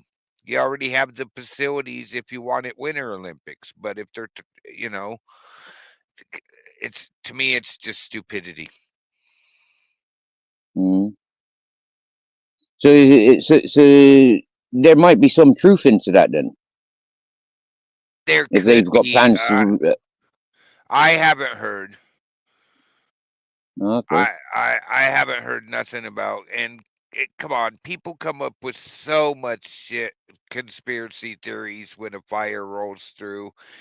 It was one of them we know was started by the power company, and there were the Santa Ana winds, from onshore to out over the ocean, and they were blowing hard. And I'm sorry, you know it as well as me. When wind catches fire, it brings more Yep. oxygen and it blows those embers downwind. It blows Yep. them with it. And Yep. and I have personally watched fires spread 10 miles in a day. I was Mm-mm-mm. on where But then we there's were the out. other thing. There's the other thing about all this P Diddy and Hollywood fucking perverted communities. I mean, there's a lot of people living in that California and LA to do with that P Diddy circles and rings, associates and stuff. Yeah, well, it doesn't And matter somebody whether was their saying it's house about burns. removing evidence. Oh, it doesn't matter whether their house burns down or not. They already got mom's journal. What does it matter? She was fixing the parties up. They got her list. It was like the Epstein thing. They already had his Mm, woman. They already had that secretary, woman, girlfriend, whatever she was. They had her black book. Everybody's screwed. All the evidence is hmm right in that of everybody that was there. It doesn't matter what you burn up. It doesn't matter the rest of that. They didn't go, oh, we got this report. They investigated them. They had all the evidence mm, they need. So all these mm, people, it's too late, people. It's like too late. Your names are already in a list. mm, They already have it. You're lucky they mm. just didn't bring Yep. that list public right away, because you would all be going, just like the Epstein list. They decided Mm, not to release it, and now it's supposedly getting leaked out, names that were on the list. Why don't you just release that too and watch everybody in all sorts of people from middle class up to the upper class freak out when that's released? I mm. mean, who Yep. knows how same thing with the P Diddy thing. I wouldn't be surprised if he was on the Epstein list. Yep. Yep. I'm not It's saying he pretty is. it's pretty dark, isn't it? How many people were involved? Gamers, yeah, like literally anybody that's got a contract with those fucking Hollywood communities, gamers, like has been fiddled or been fiddling. Yeah, That's the way it's looked. no, You not don't get into all of Hollywood, you them, don't but become it's a superstar musician unless you unless you part of that gang. And to yeah. be part of that We've gang, you been have to. on the other point, Steve. We've been hearing about this shit since we were kids, about the abuse of women, the just the abuse of the kids. Everybody thought it was just, hands on. God forbid, sexual, mental, all Mate, this. We've been I hearing about seen, this for years. yeah, and I seen how fucked up that fucking Edward Furlong and Macaulay Culkins are. I recognized how fucked up they were. Yeah, as I grown up, and these peoples should have been fucking top Hollywood stars, but instead of that, they're deadbeats. On the rest of Uh their huh. lives on fucking prescription drugs. The same as Uh Britney huh. Spears or fucking Amy Winehouse. You get me? Yeah. Yep. For me, it's like wow, blah. Yeah. I mean, So I've been a lot. seeing it from a young age. And I've Well, always said I don't want fuck all to do with those industries. I ain't promoting any of them. I don't want to know yeah. any of these Hey, Hollywood or famous peoples personally. I know a couple famous people, but they're they're they seem to have their morals right, and they haven't been working a lot in but we've been here. At least Ozzy and those groups were upfront about it. Yeah, I was doing a lot of coke in those days. What about it? Everybody Mm-hmm. was. Well, thank you, Ollie North. The whole world was. He was shipping that shit worldwide, not just to the US. Hell, they came up with the whole new drug classification and special charges for that said drug classification, and it all links back to Ollie North and that selling selling coke to supply guns. I'm sorry, to get Mm-hmm. the money to supply guns. They came up with what's called crack cocaine. Before Ollie North, yeah, there was crack cocaine, but they came up with a new drug category and federal charges for said category. Come on. And the government was the one proof. The government was the one bringing it in. Remember? In front of the U.S. Congress, I don't recollect who told me to do that. They didn't tell you to sell coke, but they told you to fund it any way you can, and you found a real good way to fund it. Everybody was high in the 80s. I don't think I seen it. I had teachers in high school that had white marks on their mustache below their nose, male and female. Yeah. We used to tell them, hey, that was a pretty good powdered donut you had for lunch. I didn't have a powdered donut. Well, your nose says different. And they'd get that look on their face like, oh my God, and run off to the bathroom.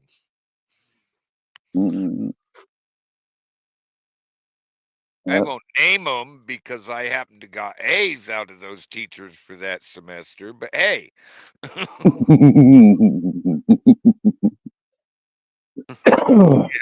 It wasn't, I'll give you an A if you shut your mouth. I just all of a sudden had the best grade I ever had after I told them, you maybe want to go clean your nose? It's white.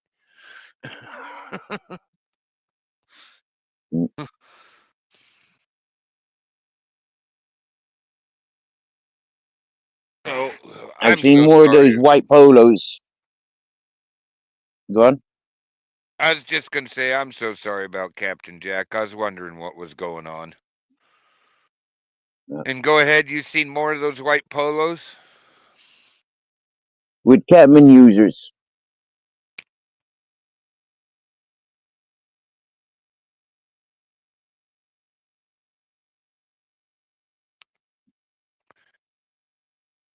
I quit smoking for like 4 hours today. This cigarette sure tastes good. No weed? You got not got any weed today? Oh, I've smoked weed. I didn't quit today. I quit the other day. I made it a whole. I made it a whole minute. I think. Okay. That was rough. I was gonna try. I'm gonna try harder next time I decide to quit. That could be any time, but I don't like to be a quitter. Yeah, God don't like quitters either.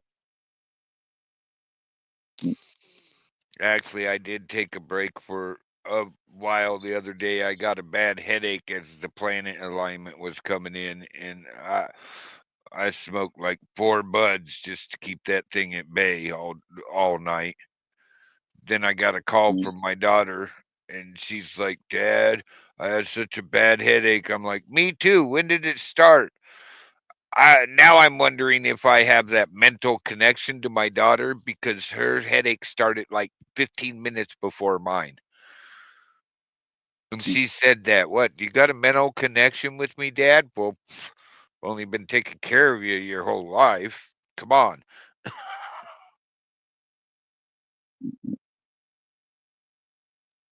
There's got to be some sort of connection. I tell you that fucking alignment of the planets. Yeah, that for me, I switched off from it because of Captain passing, like.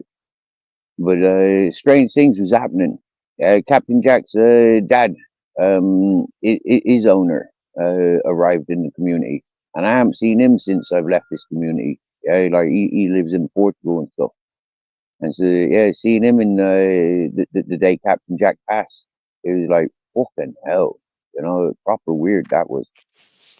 I'd seen some weird patterns in the sky as the alignment was coming out real late in the morning. There was just weird shit going on the day before, the day of, and yesterday too. Yeah, just a bunch of weird shit's been going on for the past week. Just a bunch of weird shit. Had a Black Hawk go over the house. I'm watching it on radar, and I swear they turned off the tracker because I could still hear it, and it disappeared off of radar. I'm like, Oh, wow, okay, what's up here in the mountains you guys are hiding that you don't want us to know you went and picked up? He went by yeah. sounding not so heavy, and when he went back the other way, just east of me a little bit, he sounded like he was working harder, like he had went and picked something up. Mm, I didn't see nothing in the what I could see, in the shapes in the darkness. It didn't look like they had anything slinged under them, but you really gotta wonder, the different sound in a chopper when it's light, when it's just the guys in it and it's going. It makes a different yeah, sound yeah. when it's hauling a load. And I'm more tuned to that sound because of me working with choppers my whole life, like every year for months on end, to where I Mm, even told my buddy, and he goes, it does sound different than when it went by earlier. I go, yeah. And they turned off their transponder right past us. And now it's going back the other way, and it sounds like it's working harder. He's like, I noticed that. I'm like, okay, I was just checking if you noticed it too. mm, mm.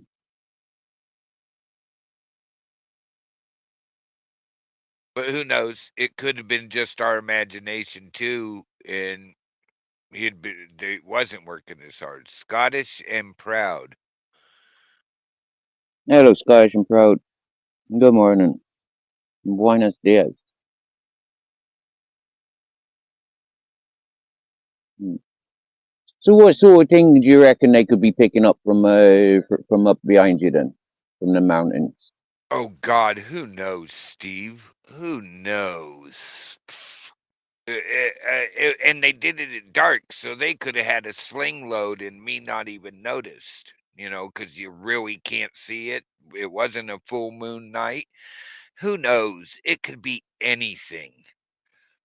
They could have a Mm, whole camp stashed up here in the mountains, and you'd never know if it's behind locked gates. A mile behind the locked gate, they could have a whole camp and landing pad there, and we'd never know. It mm, just, if you hung out in that area and seen the choppers coming and going, and hiked in, not because you can't drive in some of these areas, they got miles closed off, gated on both sides. You have to hike in, and most people mm, nowadays don't hike in. mm, Hunting yeah. season maybe, but they only go a mile past the gate maybe. It's hard to say. There's rumors that there's tunnels up here by me. Mm, yeah. Peggy. Well, that's quite common in old lifetimes. We used to go through the grounds to get 'em rather than building on the surface because it was building on the surface was too much of an eyesore for passerbys. Yep, and get Yep. yeah wherever you got mountains and forestry, there's potential old history there. Yeah, Well, and worth looking. I've showed you that one landing pad complex, helipad Yeah, complex up here before. That to me uh, screams something is in the area right there. Something's there. mm, mm. I mean, Yeah, so I like wouldn't. with that place being a weather zone, like you get fixed snows and stuff. I mean, would it be a weather report checkup? What they're doing if they'd probably have a weather station there. Oh yeah, but you can drive to all of them, and they have a track vehicle they take up there to go check everything. I've caught Mm, them doing mm, that. It's hard to say. Who knows? They could have just been out with the chopper taking a joyride. mm, I mean, I have some buddies that when I worked on the coast, he was working he was a chopper pilot on the coast out of one of the rescue choppers. I met him on a mm, fire when he'd jump around and do other things, but he went to the Coast Guard, switched to the Coast Guard to do rescue work, and he used to come buzz our boat when he'd see us, joyriding, doing his job, but joyriding a little bit. Would scare the shit out of my captain, but he'd get low enough off to the side of us where I could see his face, and I'd go, "Oh, you asshole! You just scared the shit out of me. You made me throw 3 doobies overboard. You prick." I'd always have a message when I got home, but you know, shit happens. I got buddies that work for choppers that used to see them on fires every year. Those guys, you wouldn't think a chopper could sneak up on you, but they can, especially if they're going fast and their plan is just to dump water across the top of you in the hot spot that you're trying to show them. Came up over the trees and across me and soaked me in the hot spot really good. I mean, I gave him hell I at seen camp. that a couple of years ago, or about 7.5 years ago. I seen a big fire on that on this hippie community, and the people of the community, they all rush, and I can see them on the other hill. Do you get me? On the other side of the mountain, I can see them running up and down like blue ass flies going from the river, trying to run up the mountain but falling over. And I'm trying to shout at them, "Stand still! Pass the buckets! You'll have a much more effective fucking success if you're fucking passing the buckets Oh rather than yeah. fucking running up Oh there. yeah. Yeah? Oh yeah. And then you got to fucking dig a trench around, stop the fire from spreading, and you got to use the fucking dust to quench the fire." But Yep. these people, they knew best. And then all of a sudden, a helicopter comes and starts dropping this pink stuff all over everything, stop it from burning. And yeah, all these people getting chemical reactions, and they've got fucking sprayed. They have buckets of water thrown on them. Yep, it was funny. Oh, I've worried about that my whole life since that shit came out about some of the chemicals we used to use were not so good Hmm. for us. I Yep, do yep, have 2 friends that ended up with cancer and they blame it on the job, and so far I have yep, nothing, but I'm like, "Huh, okay. yep. You just hit me in the head and cracked my skull and shit and hurt my back with a piece of a tree, but they get cancer." Okay. Hmm. Hey, I've done that. People do not understand how much fire you can deal with a shovel and just throwing and just spreading dirt. It's not throwing clumps Yep, of dirt, it's like spreading the dirt across it. But people don't yep. understand. We do that all the They don't. time. Yep, yep. But you see, we're used to burning the land in Ireland. Yeah, we do it every couple of years to cleanse the land. You get me? Yeah. Any farmer and any farming land would set fire to it to cleanse. We That's the whole purpose. You know, like we've got it under control. You get me? Yeah. Oh, Mm, we used to go and burn off some of the sanctuaries for elk, burn off some farmers' fields every year, every year, every spring. mm, mm, Just go mm, mm. through and have areas where Good morning, Andy. you don't burn the whole field at once. So Mm, mm, yeah, mm. I get it. I've done it. Yep. Morning, Andy.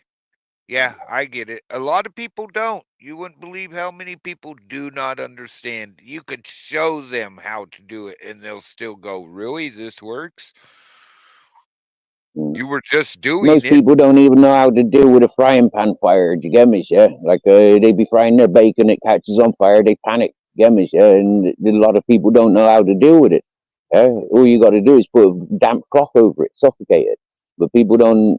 They don't know. Yeah. People are more in fear. The education, it goes. They don't even go in the ears for a lot of people. Mm, Yeah. Yeah, I know. And now they have those new fire blanket things that you can put in kitchens that they advertise all the time. mm, Those do work. Yeah, a lot of people mm, don't realize all you got to do is take away the oxygen and it dies. Or mm, mm, mm, remove one of leg of the pyramid. mm, Remove mm. one Yep. section of the pyramid and it no longer can do what it's doing. Exactly. We're, Yeah. you know that. I know you know that. You know, I used to have to train new guys every year. That's probably the only part I truly don't miss, I mean, about my job. We used to call them, oh, we got 3 more God's gifts to fire. You just graduated high school and took a 2-week wildfire class, and now you're God's gift. Let me show you how it's done. And it takes like a couple days to get it through their head that, okay, you're good in the books, but there's real world. The books are just a guideline. You know that. Same in any industry. Mm. Yeah, the books are a guideline. There's safety rules that, yeah, they should be written in stone and you don't violate them, but sometimes you got to just to keep things going. Well,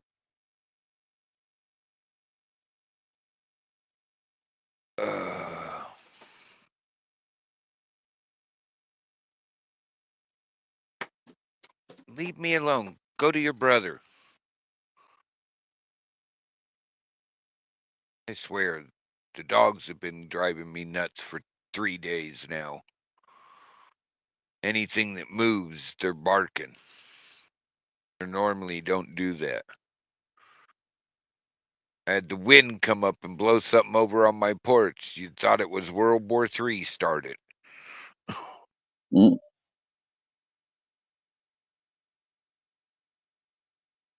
Had to tell them, you guys are too jumpy. You need some sedatives.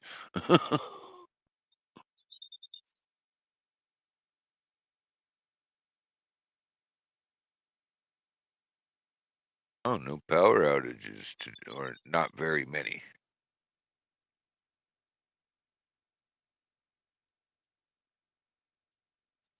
What do you? So how long is it supposed to rain over there? I hadn't even looked over there on the weather. I've been too busy paying attention to mine. I think it's clearing now. Yeah, but it's that time of year where we expect big downfalls. March, April, May. Yeah, we expect rain this time of year, so yeah, it could swing around, come back on us. Yeah, the old give it a half hour, it'll change. Oh yeah, Not so bad. you still got a lot of clouds out over the Atlantic coming up across the gate.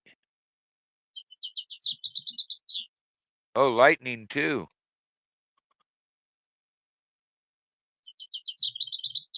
Wow. Yeah, it's that time of year.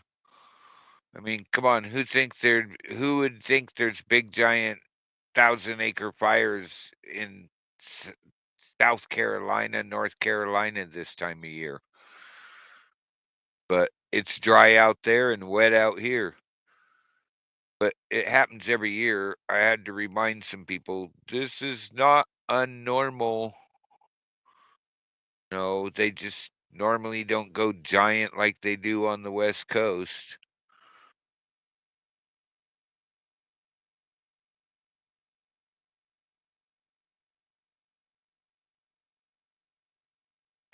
What's this by Atlanta?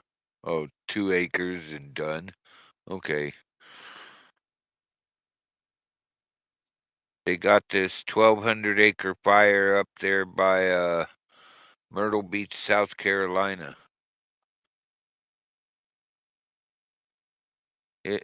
I've been getting a lot of pictures from it.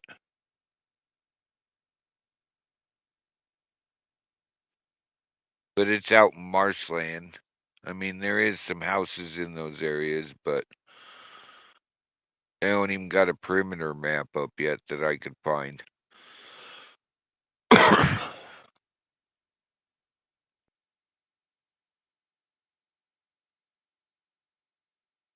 Sun is shining in Scotland. Cool.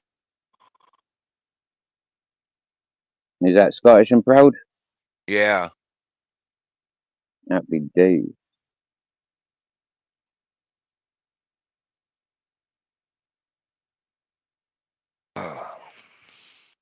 I think I'm just gonna wait for me phone to charge up a little bit more, and then I'll go for a walk downtown. Yeah, have a good day, Scottish and proud. Much love to you.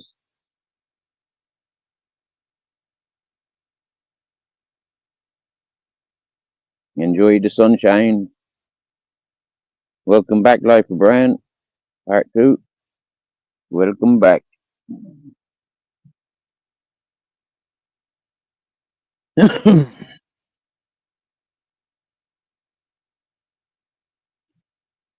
Mm.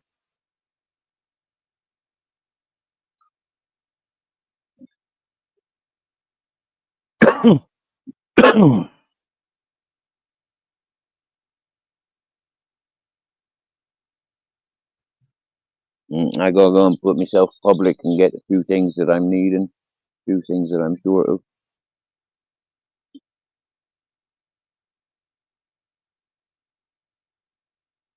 You gone quiet there, Brooke.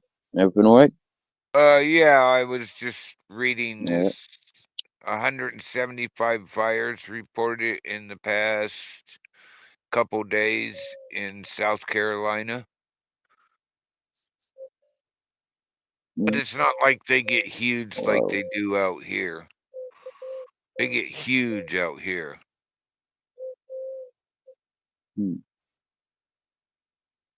What's the biggest fire that comes to mind? For me, the biggest one I worked was the Biscuit Fire, where it burned almost the whole. It burned from the California border, like a good 40 from the California border to the Rogue River. It was huge. It burned up the Kalmiopsis wilderness. They kept it out of the coastal towns, but everything from the edge of the coast, from basically a mile from the coastal towns to the other side of the top of the coastal mountain chain, turned. It was millions of acres. I worked that fire for 3 months. I worked it till the rains and snows came. I worked like Whoa. like a week, like 2 weeks past after the first uh, squalls came through. I worked that forever. It was a huge fire. And then the other one would be down there off of one of the residences in Northern California. It was huge too. It burned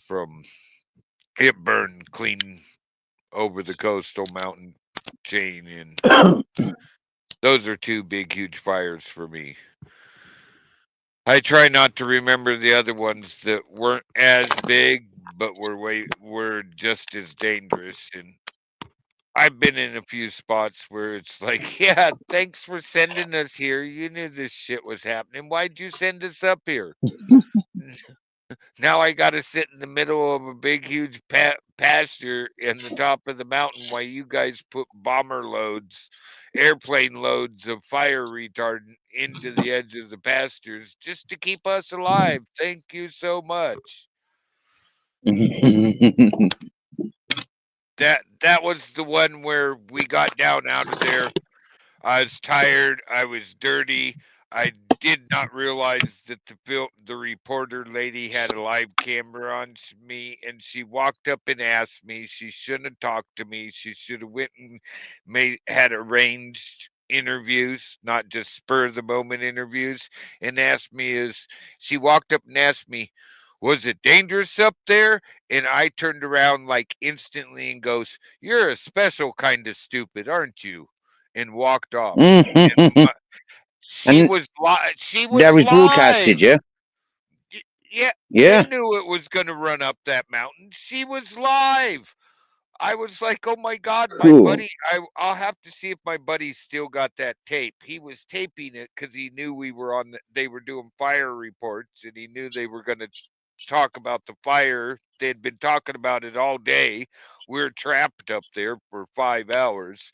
Walk up to me after that kind of special thing and goes, so it was dangerous up there. Well, no shit. You're a special kind of stupid, aren't you? I didn't do the no shit part, but I just turned around and said, you're a special kind of stupid, aren't you? And turned around and walked off. They were live. There wasn't no cutting it. It wasn't in the news feed later, but I got phone calls going, I just got you on TV. What do you mean I was on TV? That reporter was live and you called her specially stupid. I went, oh my God. Well, That's brilliant. that's gonna cost me a bottle with my boss. My boss didn't even, that was the rule to keep us off TV. And my boss, when I got back to the office, all he said was, "What you said was brilliant. I ain't even gonna make you buy the fifth. I don't even want that special bottle of scotch that you owe me. We're even. That was classic." I'm like, really? He goes, I was watching. I knew what was going on with you guys. I was worried about you. I was watching. And I'm like, oh, so that's how many people? And he goes, I don't know, but that was brilliant. That that that was that TV appearance was worth you not owing me that. Okay. Okay. I did get to see it once. My buddy replayed it off the VHS tape. I'll have to see if he's still got that. Well, we were trapped for 5 hours. There's like 25 of us. You know, my whole hand crew and an engine crew were trapped on top of a mountain for 5 hours in a pasture, and they were putting plane load after plane load in to try to keep us cooled down. Don't ask me if it was dangerous. You've seen from down here what's going on.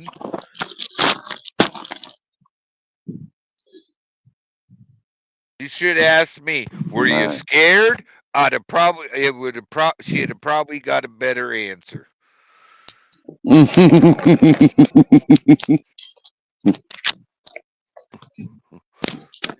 You know what I And mean. did she continue reporting? Did she continue her job, or did she get laid off?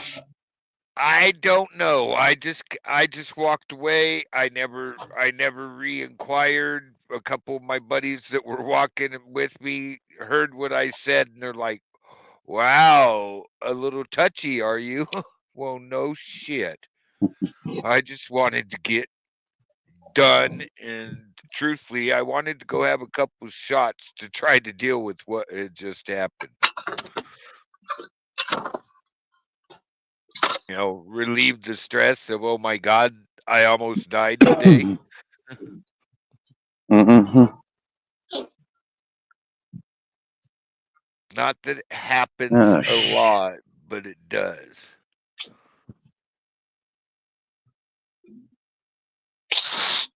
the neighbor's puppy's out trying to say hello to Oh, me.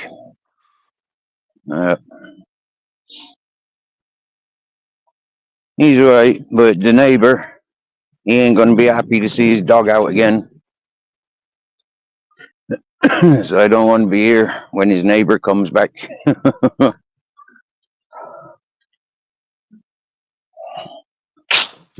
To casa.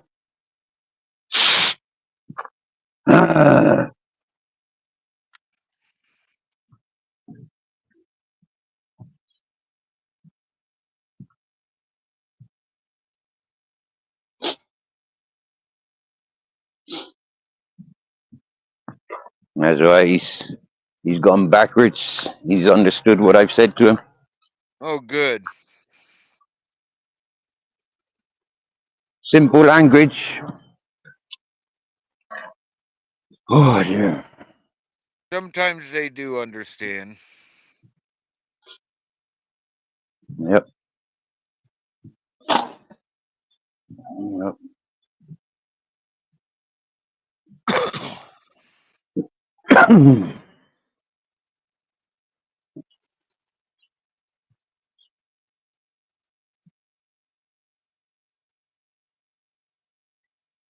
It certainly feels like a Monday. Oh, is it Monday? Damn it. Yep. It's a Monday. All day. That sucks. I know. There's a party all weekend around here, and I missed out on it all because it was raining. Big carnival celebrating the Lent, I think, the beginning of Lent and Oh, Ramadan. that's right. Oh, And then don't we have the worldwide Mardi Gras, or did we just have the worldwide Mardi Gras? Aren't they don't coming up know. too? The big. Never paid attention to the Mardi Gras. Never 'Cause I heard of know it they, apart from the American. I know they have them worldwide, Rio de Janeiro, a few other places, but I know there's one over in Europe somewhere where they celebrate it somewhere. They call it I think my mates Mardi in Gras. Peru. My mates in Peru, and they've just celebrated. Okay, Yeah, so so that might have been Mardi Gras. yeah, they might have just had it. They might have just had it. I can't remember. I never got to go to those.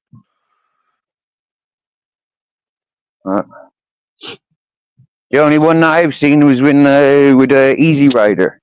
I think they went to Mardi Gras and got murdered, didn't they, in that movie? They got murdered out. I thought it was in Alabama or something.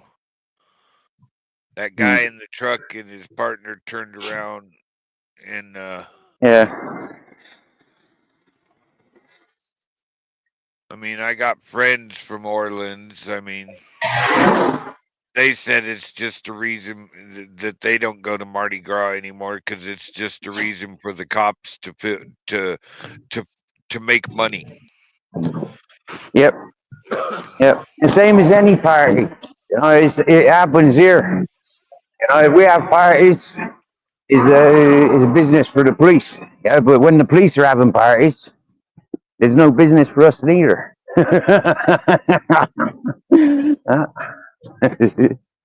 I have one summer ended up at the wrong party to where we went in and we were drinking beer with this girl we know, and then we looked around and started looking at who was there.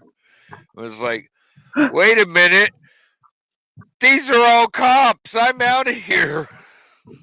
My buddy goes, no, they're not. I'm like, look, there's that guy that gave you a ticket last week, and he started looking around and go, holy shit, it's the whole sheriff's department. I swear, he turned into vapor. He disappeared.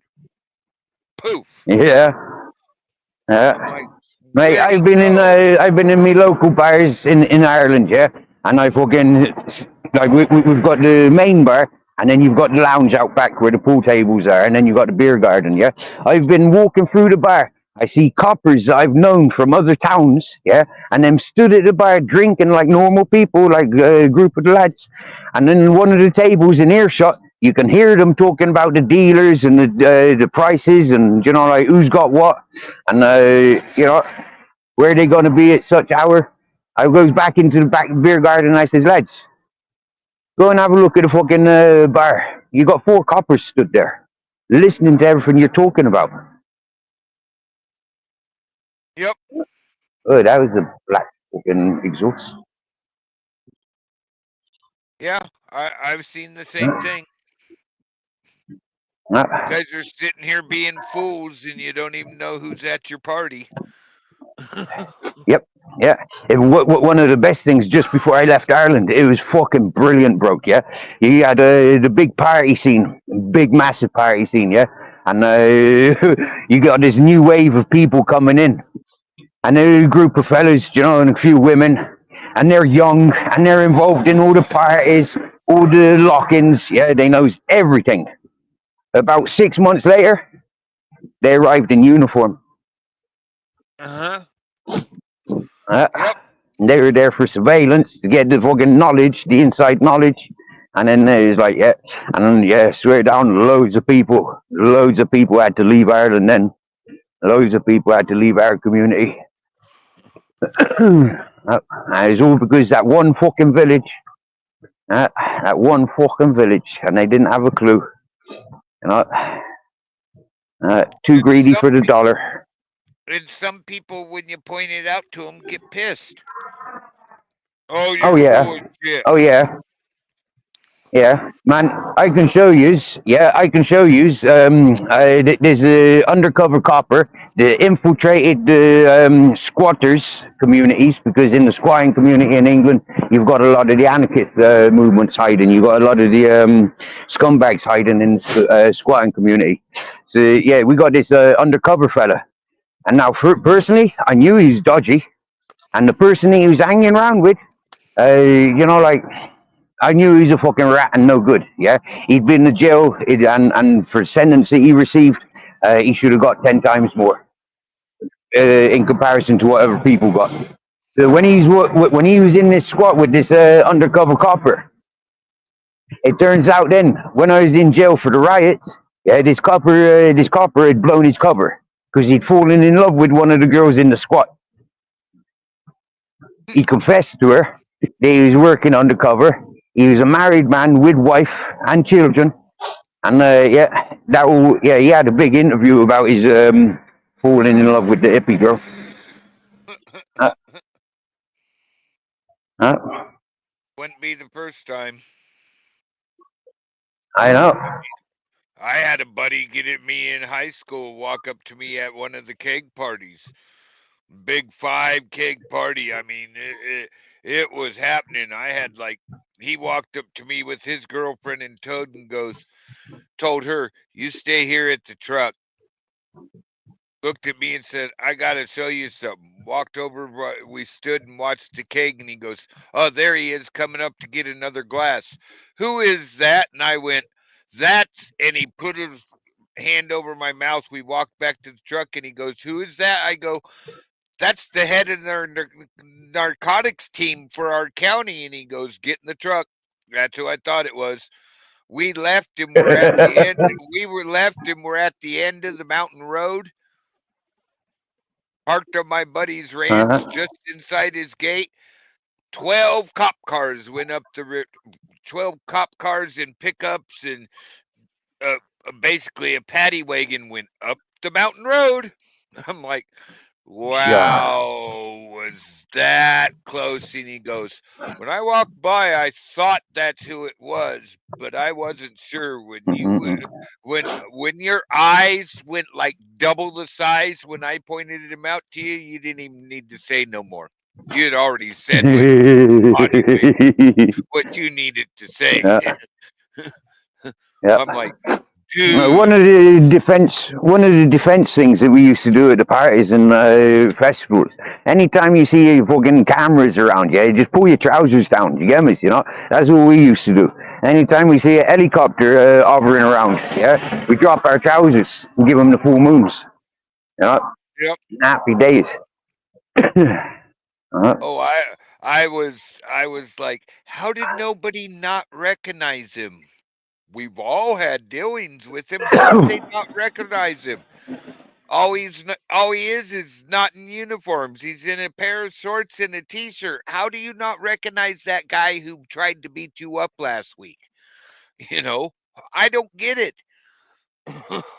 Yeah. I seen Yeah. when I seen that guy. I wish I could figure out that trick of just going poof, and everybody going, "Where'd he Yeah, go?" when I got locked up, I was in Clonakilty Garda Station, and I escaped out of that locked police cell and out of the locked police station, and I found my way downtown.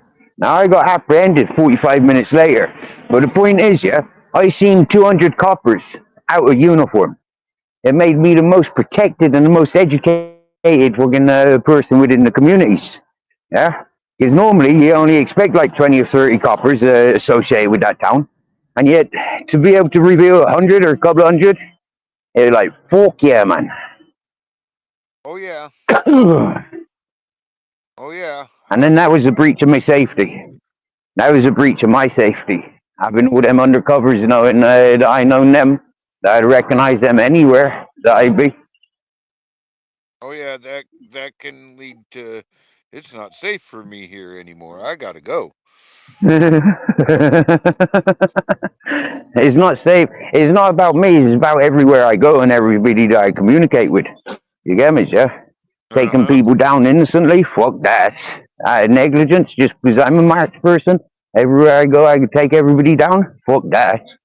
No, they'll take I themselves down. I wouldn't be responsible. I literally been here in Oregon and they had this state cop with us. I'm 2 counties away working a fire. They had this state cop with us for 3 days because my crew had found 2 meth labs, and they had us in there Wow. looking. They had us in there looking for what they thought. They thought there was another 1 or 2 in the valley, and they wanted us to find them because if we find them, we're supposed to put a line around them and throw a torch in. And I seen that guy at a No. party that winter. And I told my friends, I just worked like days with that guy. I know that's him. Oh, that's so and so. No, it ain't. I know exactly who that is. He seen, and I knew it was him because when he seen me, his eyes temporarily went really big, and then he looked away. Like, yeah, I know it's you. I left that party too.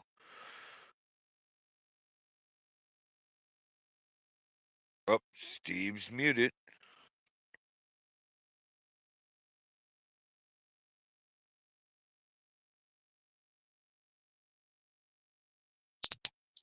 Sorry, I put my phone in my pocket. So it must have tapped. Easy to do. Back on now. Yeah. Yeah. Yeah, that one where I worked with that guy. I mean, okay. I walked into probably the biggest. Wasn't even expecting that. I'm just building line, and I walked into the biggest meth lab I've ever seen.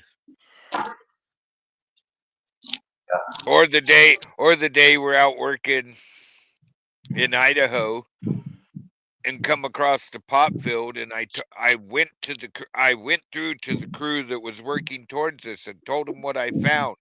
Told them that there was a Forest Service guy with us and he's already reported it. Do not let your crew members mess with any of this. It's already been found. You're not going to get away with anything if you do. There's federal officers Okay. on the way in right now.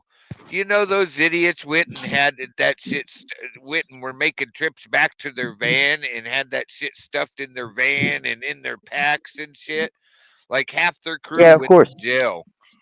I'm like, you dumbasses, Oh I told dear. you. I'm like, I told Oh you, dear. don't. There's federal officers in. We're all going to get searched on the way out. You guys got that shit stuffed everywhere. Oh dear. It was a sad day. They used my crew because we didn't touch it.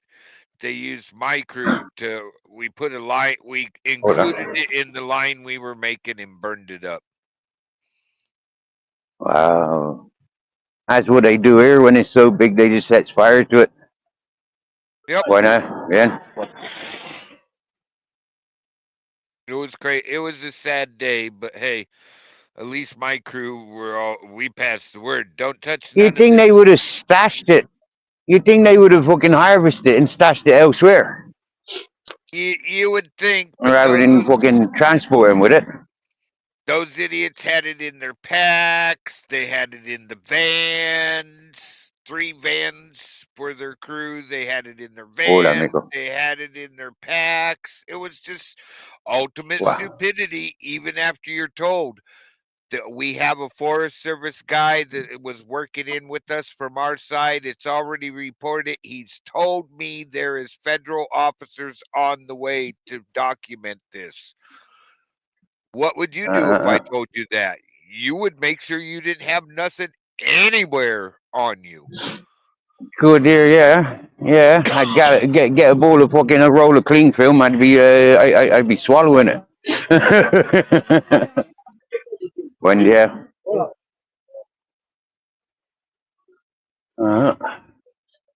I'll be bagging it up and saving it for later. Come back next week. Yeah, hoping the fire didn't go past where we dug line. I don't know. Even my buddy who speaks fluent English, but he's his family's lived up here forever. He's Hispanic. He literally walked up and spoke to me in Spanish, and that's the first time. That was one of the few times in Spanish I did not need a translation. He used every word for dumb and stupid I have ever heard in Spanish when we were watching those guys get yanked out of their vehicles and cuffed, walking them up the trail with cuffs on. It's like, how stupid are you? We're in a state where it's not legal. You're on federal property, and you were told federal officers are on the way in. I have never seen so many cops. Let me go. Hold on. I Just walking past the old folk. There was a lot. There was a lot of officers there that day, Steve. A lot.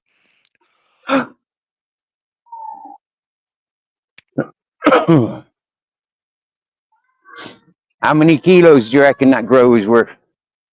Oh my God, who knows? I stopped counting at like 60 plants, and they were Hold up. really close to harvest time.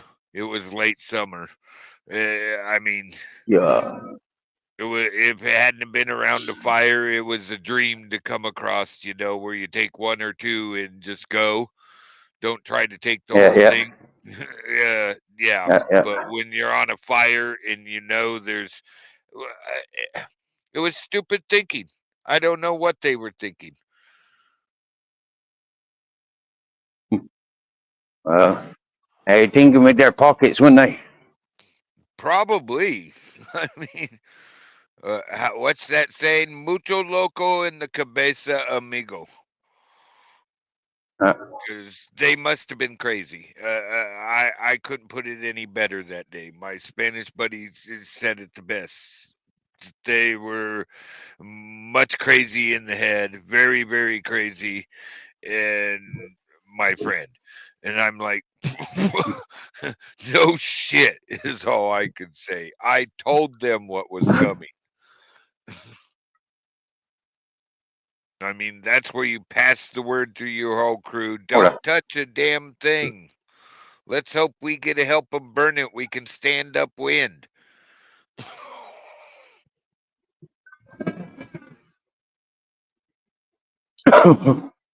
One day you want to be standing in the smoke. You know what I mean? Yeah. And why you didn't set fire to it and just stand there getting stoned? Oh, we did later when they decided to burn it up. Our crew got to put the line around it. We got to walk through it with the drip torch. We went and patrolled the line in the smoke that day. I caught a buzz. Nice. A quality grade, was it? It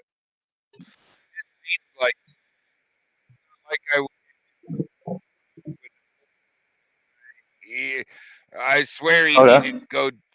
I swear he needed to go change his pants. He must have creamed them. He was like, he had a look on his face like he had never seen a pot plant, let alone 60 plus. There must have been there had to be a couple hundred pot plants there. It was a big plantation in the middle of the mountain. If there hadn't have been a fire, they would have got away with it. But the growers, the minute there was a fire up there, they probably wrote that shit off. They're like, there goes that. Yeah.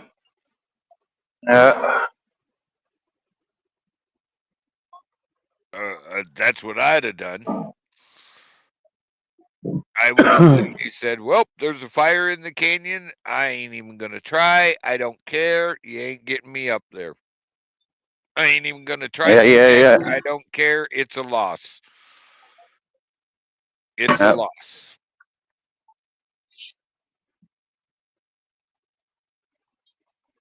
There's a lot of deaths due to these grows and grow thefts in there. I've been watching that on one of these channels that I found, and most of the crimes that are happening, that this fella covers, are people robbing other people's grows, and then it ends up in murders. It's Yeah, fucking sick. there's a lot of that going around worldwide. Yep. Sickos. Oh, Too lazy to do it themselves, too paranoid to do it themselves, and then they're going to inflict misery on like, fuck that, rip their whole territories. They're no good. I My agree. opinion. I agree. Oh. Do it yourself. That's my big one. Yeah. Yeah. Either get it from the shady dude, go to a dispensary, or do it yourself. If you can't do all three of those, you don't need it. Yep. Yep. That's right. Here in Spain, I've learned, in England and Ireland, there's a lot of capitalizing on the herb. But here in Spain, it's almost worthless. Yeah. Most days of the week, I can get a bag of weed for nothing. Oh yeah. And that's from people who grow it. If I really needed weed, I never asked for it. But if I really needed weed, I got like 5 buddies that I can call who live within an hour of me that'll drop by and go, You want me to bring you some smoke? Oh, I'll be right over. Because I never ask them. I know what they do. One of them grows for dispensaries. I know what they do. I never ask them. They do stop by once a year and give me tasters, But I know if I called them and said, "Hey, man, you got any smoke?" They'd be so surprised. They'd probably They'd probably try to teleport themselves here just to see what's going on. That I asked them for weed. But I've known those guys for years.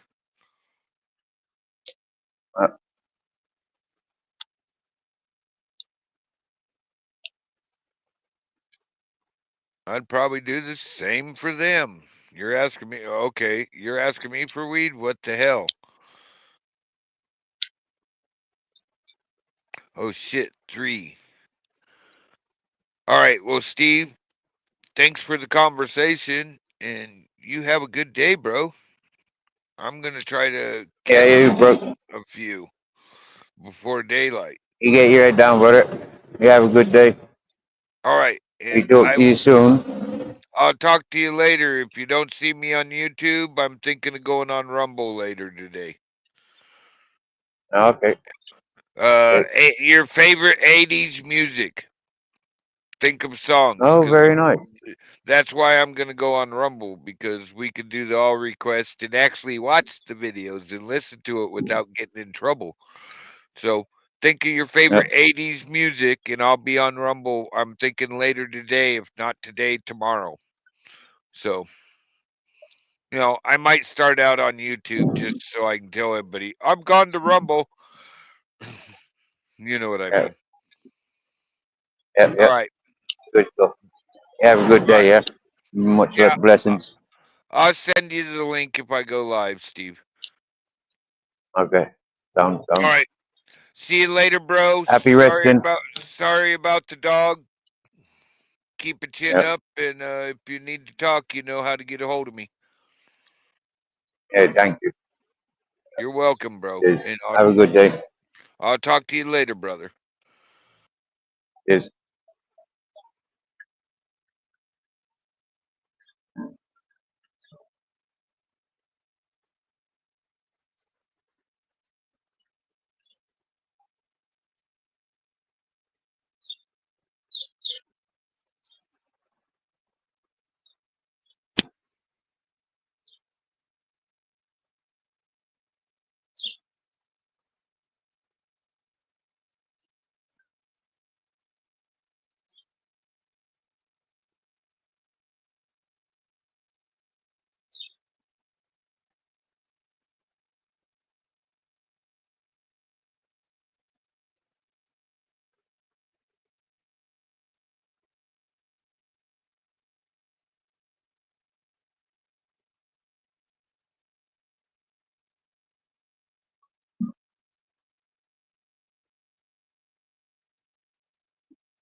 Solar, are you? Are you know anybody looking for solar equipment? No. When I know everyone, I tell it. Sounds good.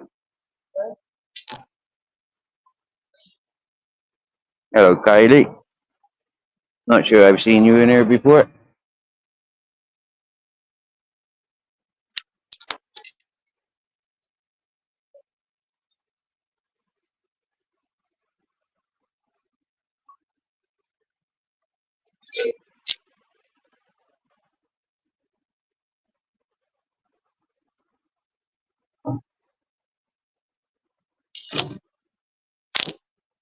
Hey, Lee. Hi, brother.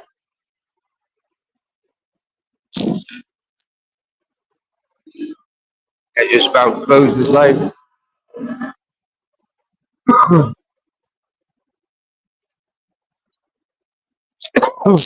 Maybe talk to you later. Have a good day, one and all.